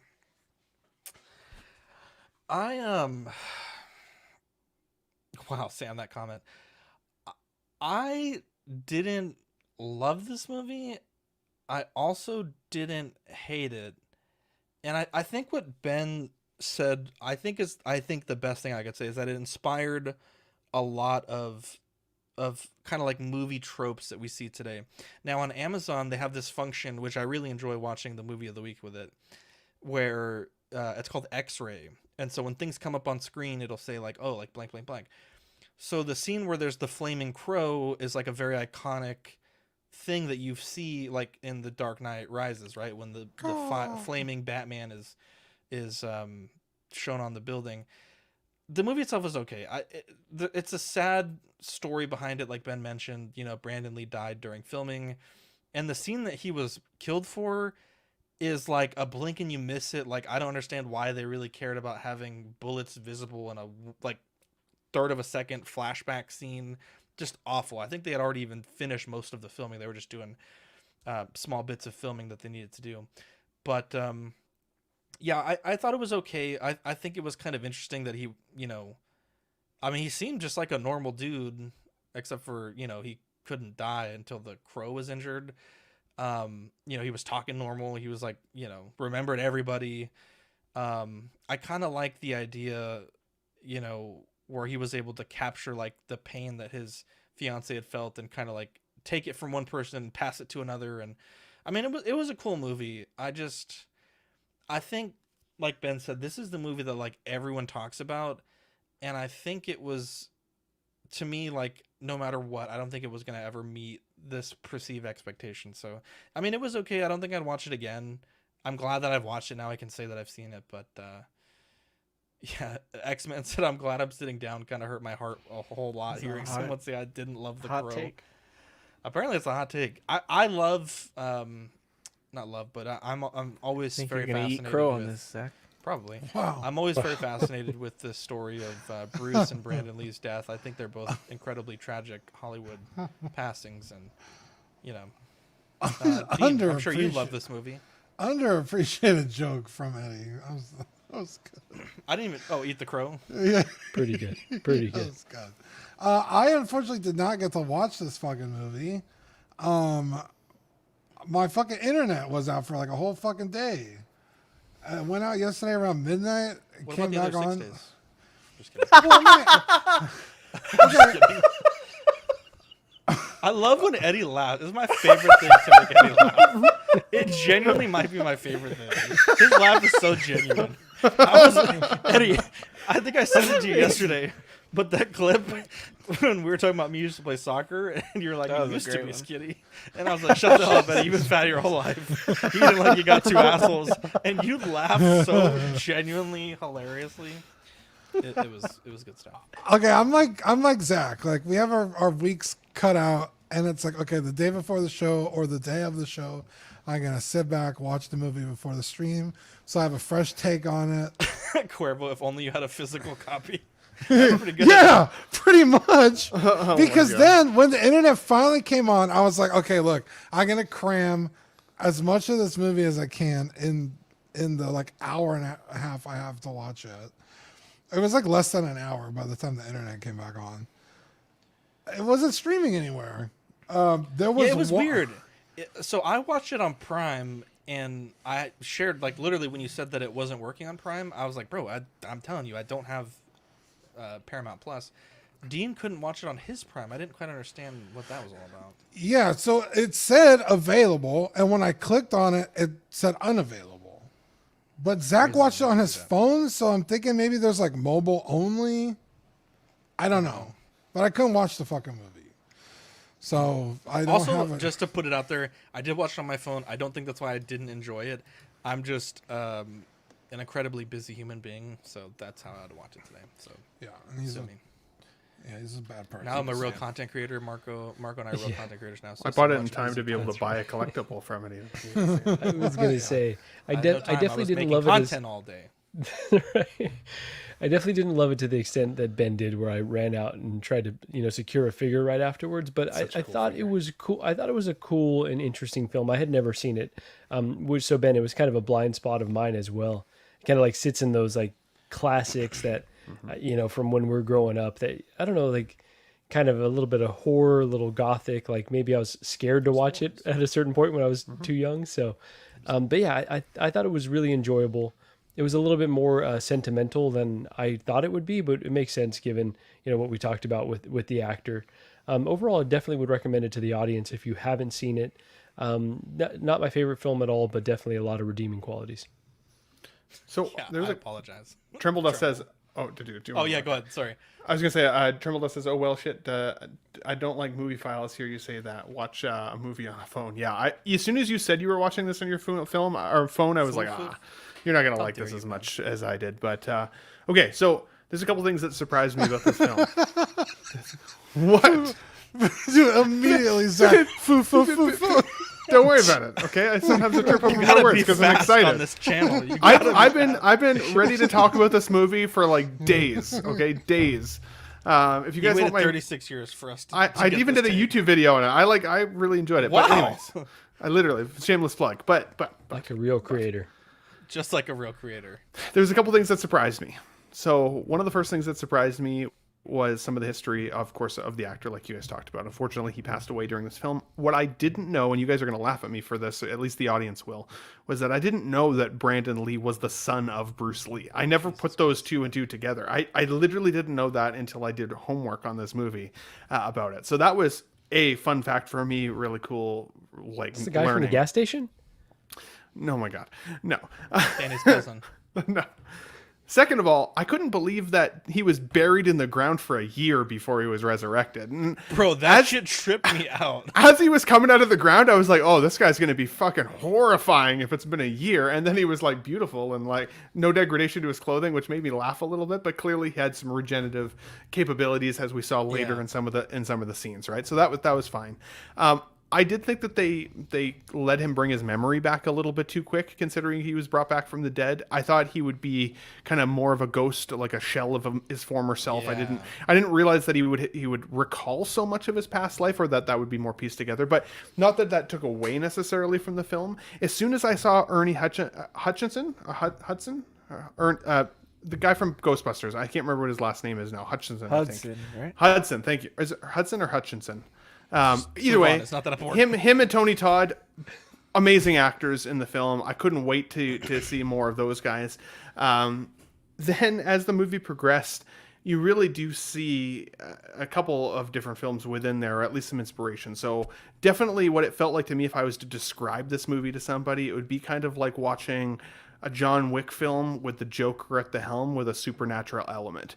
There was definitely some scenes that almost feel like straight out of The Dark Knight. Clearly The Dark Knight took inspiration from this, but also that like tragedy tale of something devastating happening to somebody and their family member, and then the revenge of going back after them. And like, it reminded me of John Wick in that sense. And I didn't realize until I looked at the cast of characters and who was involved with this film, that Chad Stileski, who's actually the body double of Brandon Lee as the Crow, is also the director of the John Wick film franchise. So like, that was a cool little Easter egg there as well. Didn't even realize Chad was in it until I looked up the cast after the fact. So again, kind of a fun fact. Overall, it's an older movie for sure. It shows its age. There's some grit to this film and like some drug use and some violence that is definitely kind of iconic to the late 80s, early 90s style of filmography. Like, we watched RoboCop last week. Some of the violence in that film is just a little shocking. It's a little gritty, and this felt very gritty in the same sense. But there is that love story in there that, again, you root for this guy. I feel like this would have definitely rocketed Brandon Lee to the top of stardom with his performance here. I thought his performance was really, really strong. He was scary, but he was funny, and like similar to how I felt with watching Heath Ledger's performance of the Joker, like that little bit of uncomfort when you watch it, but you can't help but also kind of smile. But in this sense, you also kind of root for him because you want him to mess these bad guys up for what he did to him and his family members and stuff, or like his wife or fiance, I guess. So for all of that aspect of it, I thought it was absolutely worth the watch. I was super happy I saw it because of the inspiration of so many other movies, and in my opinion, after this film, it made me want to collect it because not only does this character feel like an iconography, like an iconic, I should say, piece of movie history and film history, but also the character himself is kind of a mixture of characters I already love in media. And so it feels like seeing him in my collection also brings that kind of, I don't know, that ride to life, the filmography, what's happened in history of film. And I like that. And the 90s, while it doesn't feel like that long ago for me, is still what now? I mean, 40 years ago. Like, it's getting to that point, 30, 40 years ago now. Like, it's getting to the point where this was an old film and you could see that it was. But it made me want to go watch The Crow 2 and 3, which I've heard very mixed reviews on. So you guys let me know if that's worth my time. I would love to see the revamped version of The Crow, which I think was rumored to have one of the Skarsgård brothers in there as the new Crow, and I think that could be really cool. So I'd really like to see that. But yeah, I not only bought the figure, I even went out to Sunrise Records looking for the physical film or disc. So worth it. Recommend it 100%. Absolutely no meat on the bone there, Ben. So. Oh really? Oh shit! All that meat. Now you know how I felt last week. I like this movie a lot, and it's cool that all of Ben's opinions on it, like, I instantly thought too. It's crazy. That's cool. That means that, like, me and Ben are good friends. I like that we agree on so much stuff without having to say. You and I always disagree. Does that mean that we're not good friends? I don't even like you that much. Wow. I love you, man. Yeah. It's crazy. All the thoughts that Ben had is literally like when I saw Hudson too. I was like, oh damn, this is gonna be good. I don't know why. The second I saw him, I was like, I like this movie. And dude, Brandon Lee was awesome in it, man. And yeah, it makes me sad that he didn't get to do anything after this, because, like, dude, he would be so prominent in movies these days. It would have been crazy to see what he could have been a Joker, dude. Like, he literally, I agree 100%. I feel like Ledger got his inspiration from this one. He literally feels like that Joker. His voice sounds similar. Like, it's crazy how similar they were. And I just loved how 90s it was. Like, the action scenes felt like Blade and Neo to me. I was like, it feels like when I was a kid watching movies. The cast was a great cast. A lot of, like, different roles that I know some of those characters in. And then the director, he directed a couple things that I like. Gods of Egypt, iRobot, and Knowing. I like those movies a lot. And it's cool to see, like, I always do, like, when I like a movie, I always see what else did they direct, because I'm sure I like other things. So, but I liked it a lot, and I was gonna make fun of Ben for buying the figure so quick after watching it, but I kind of want the figure, so I can't make fun of him, dude. There's even a sideshow statue of this. It's really cool, and it doesn't go for that much, so it's definitely feasible. But yeah, I was kind of not looking forward to watching this. I know people love it, but I was like, I don't know, it's not my kind of thing. But it actually is cool. It almost has like a Spawn feel to it too, like how he's dead and comes back. And then Spawn. Another thing, the Crow aspect is cool because that's kind of like a Viking thing. Like warriors die on the battlefield, and the Crow kind of carries their spirit to Valhalla, or the crow is what symbolizes Odin coming to watch them on the battle. So I thought that was cool. So yeah, I think I enjoyed this a lot, and I will definitely watch it again. Well, and to add to that, Eddie, too, like I liked that, like kind of like you said about the crow, that while this is the crow for this particular movie, the crow can be for anybody who's been wronged the way that he was wronged, that requires some level of return and revenge. The crow can be there for that person, which means the crow could be any of us, right? You could, if you're wronged this way, the crow could come for you and give you the ability to make a bad situation right. And I thought that was a really cool aspect of it. And one thing that's that I thought about while watching it is, like, I know we all talk about like how 80s movies are so amazing and like action heroes and everything. There's a lot of cool 90s movies, man. I would like to have a 90s shelf, dude, and have some crazy, some cool characters from stuff I like on there. Mm-hmm.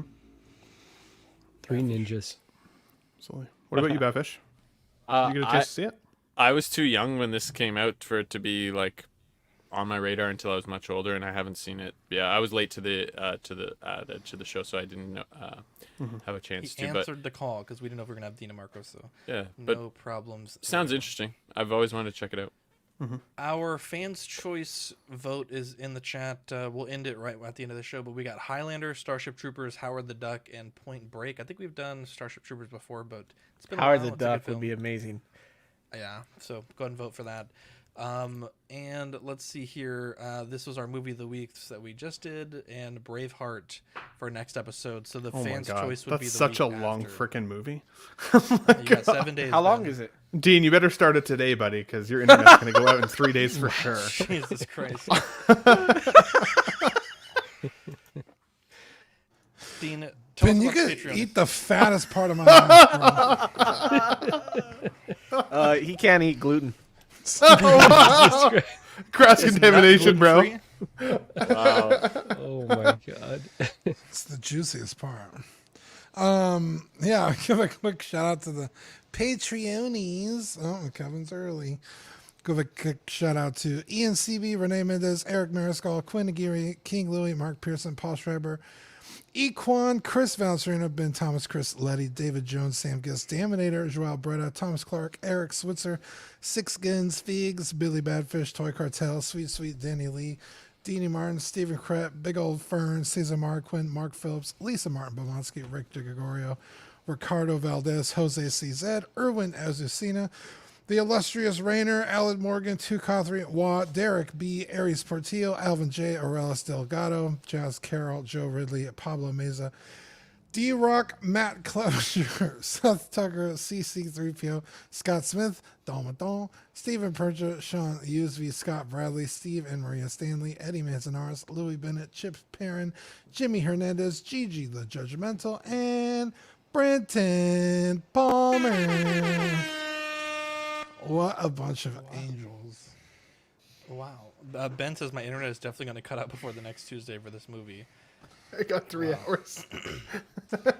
Our January, February Patreon benefits, we have the Mark Pearson Collector of the Year sticker and the D&D Mind Flayers web sticker. I believe we should be back to playing this Saturday, but we shall confirm that and make an announcement if we are. Goddamn, 3 hours. Take a look at the Patreonies rather. We have the hot seat for $5 is the digital tier, for $7.50 the Sweet Angel tier. You get access to our stickers and the Ox After Dark replay, which is I think 204 episodes at this point. The Certified Crispy $15 tier and the $25 What a Guy tier for figure fix assistance and Pog Deluxe sets. We do totally lost my train of thought. We should be announcing the next set of stickers here soon, but I did I've heard back from a few people, but if you got your last batch, which would have been the episode 300 sticker, please let me know, because I've only heard from a few, and I still need one. Oh, we're all out. YouTube channel members, we have. No, I'm just kidding. I think I have. Order more. Oh, I have a sticker for you, by the way. Wow. We have Absolute Irwin, Alvin J, Andrew Gibo, Benjamin Hanson, Big Ol' Fern, Bob Dylan, CC3PO, Chris V, CT603, DJ Daminator, Doc Smizzle, Equan, Fat Batman, Gare Bear, Good Old Spotchka, Gotham Cenobites, Justin Sports Cards, LV Avenger 702, Mark Pearson, Mike Litteris, Money Mendez, OG Fan, OMFG Rick, 16 Figure Focus, Paul Schreiber, Philip the Fool, S Beam, Sam Gist, Scarn Lord, SpongeBob SquareBalls, Sunnyvale Rust, The Ben Thomas Show, and Toy Mafia.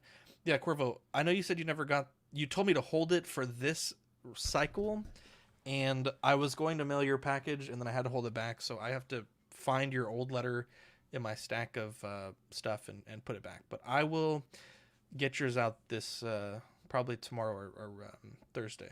But yeah, I mentioned in the chat. I'm not sure if you saw it earlier. We have for the membership, Patreon starts at 99 cents and $2.99 for the Peanut Gallery.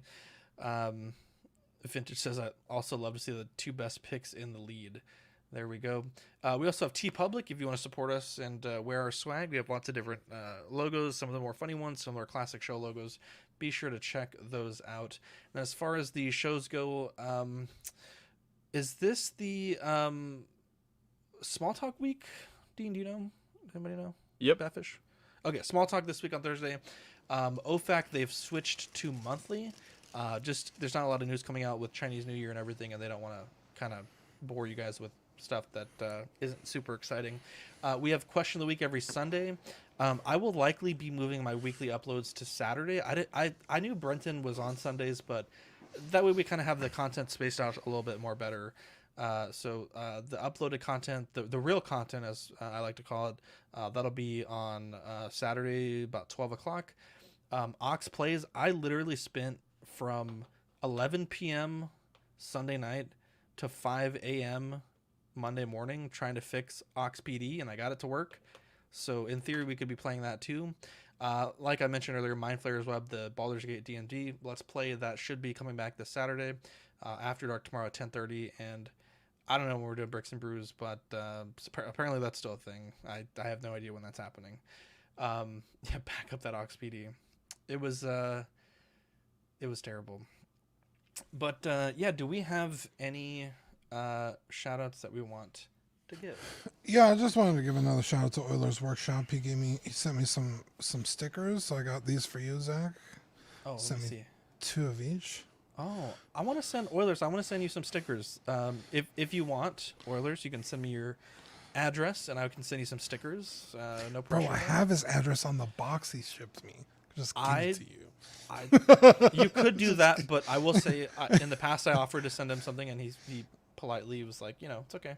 But so if you want me to send you some stickers, I got you, bro. I got you. Yeah, let's send him a swag bag. Yeah. But yeah, I'll have these for you. He sent me extras, so. Thanks. Yeah, again, great guy. Sent me a figure. He absolutely didn't have to. I've been enjoying his content. I was hanging out with him on he was just doing a hobby stream where he was making a diorama. It was fun. I just had him on my headphones, had the chat going, and I was drawing, and it was a fun time. So he's got good content over there if you guys want to check him out. Yeah. If you're not already. Please vote. Right, we need a tiebreaker for this poll. So Starship Troopers and Point Break are tied, so someone go vote. Either one, that's going to be good. Break the tie, please. Be a good one. Someone right now. Hey, shout out to everyone that was in the chat tonight. Really good, engaging comments. And then this might be cheating, but shout out to everyone here on this panel. I think we had a really good conversation with the Priced Out. I think that was like one of the most articulate segments we've done. I almost would be in favor of you just cutting that out and posting it. Because, yeah, I just thought it was a really fun conversation and some really good points. Someone grab me the times, and I'll cut it out and run it. I think Marco should do it because he offered. So. Fuck, forget I said anything. Shout out to the cool people who told me to watch The Crow and to make it a pick for my movie of the week, because I really enjoyed that. That was a cool selection. So thank you to everybody who reached out to me privately to get that on there. And then Let's Get Nuts. We took this past Sunday off because of some of the important football games, getting ready for Super Bowl. However, Sunday, this coming week, Let's Get Nuts will be back with our 35th episode already, which is insane that we've already had 35 live shows over on the Ben Thomas Show. So if you missed it, tune in. We will be back on Sunday. All right, looks like Starship Troopers won 33%, Point Break 28%, Howard the Duck 23%, Highlander 14%. Starship Troopers because Denise Richards in the shower. No, she's not in the shower scene, is she? No, you get the other one. Good to see it. As Not bad. Pretty good. She's pretty amazing. Pretty good. I got a good story for that movie when we get there. Wow, now I'm excited. Shout out to Badfish stepping in last minute. I know you're kind of struggling right now. Might be getting sick, but Yeah, I'm fading fast. I got like chills coming on or something. So. Oh man, what a trooper, worst case, bro! we Thanks don't play for D&D on Saturday. stepping We in. need to get you healthy. Shout out to one more Canadian. I'll be going to It's sleep James. It's James Colley's birthday today. Wow. Ooh, nice. Happy soon. birthday, Oh, buddy. nice. Happy Shout out, birthday. James. It was Haven't Danny's birthday talked or heard last about week him too. in a while. So. Yeah, but Danny's Happy easy. birthday. Wow. Is he really moving to Dallas? Is that a real thing? No, he was messing around. Danny died. So he's hosting OxCon in Dallas this year. Then that's what's happening. Right? I didn't make that announcement. As long as there's no fire hydrants, I'm okay. Yeah, you'll bring the fire. Wow. Anyways, wow, that's hilarious, Ben. Took me a second to get that. If you know, you know. Anyways, we love you guys, and yeah, I'm Zach. I'm Dean. I'm Marco. I'm Ben. I'm Eddie. A bad fish. We'll catch you on the next episode. Bye. Jumbo babies.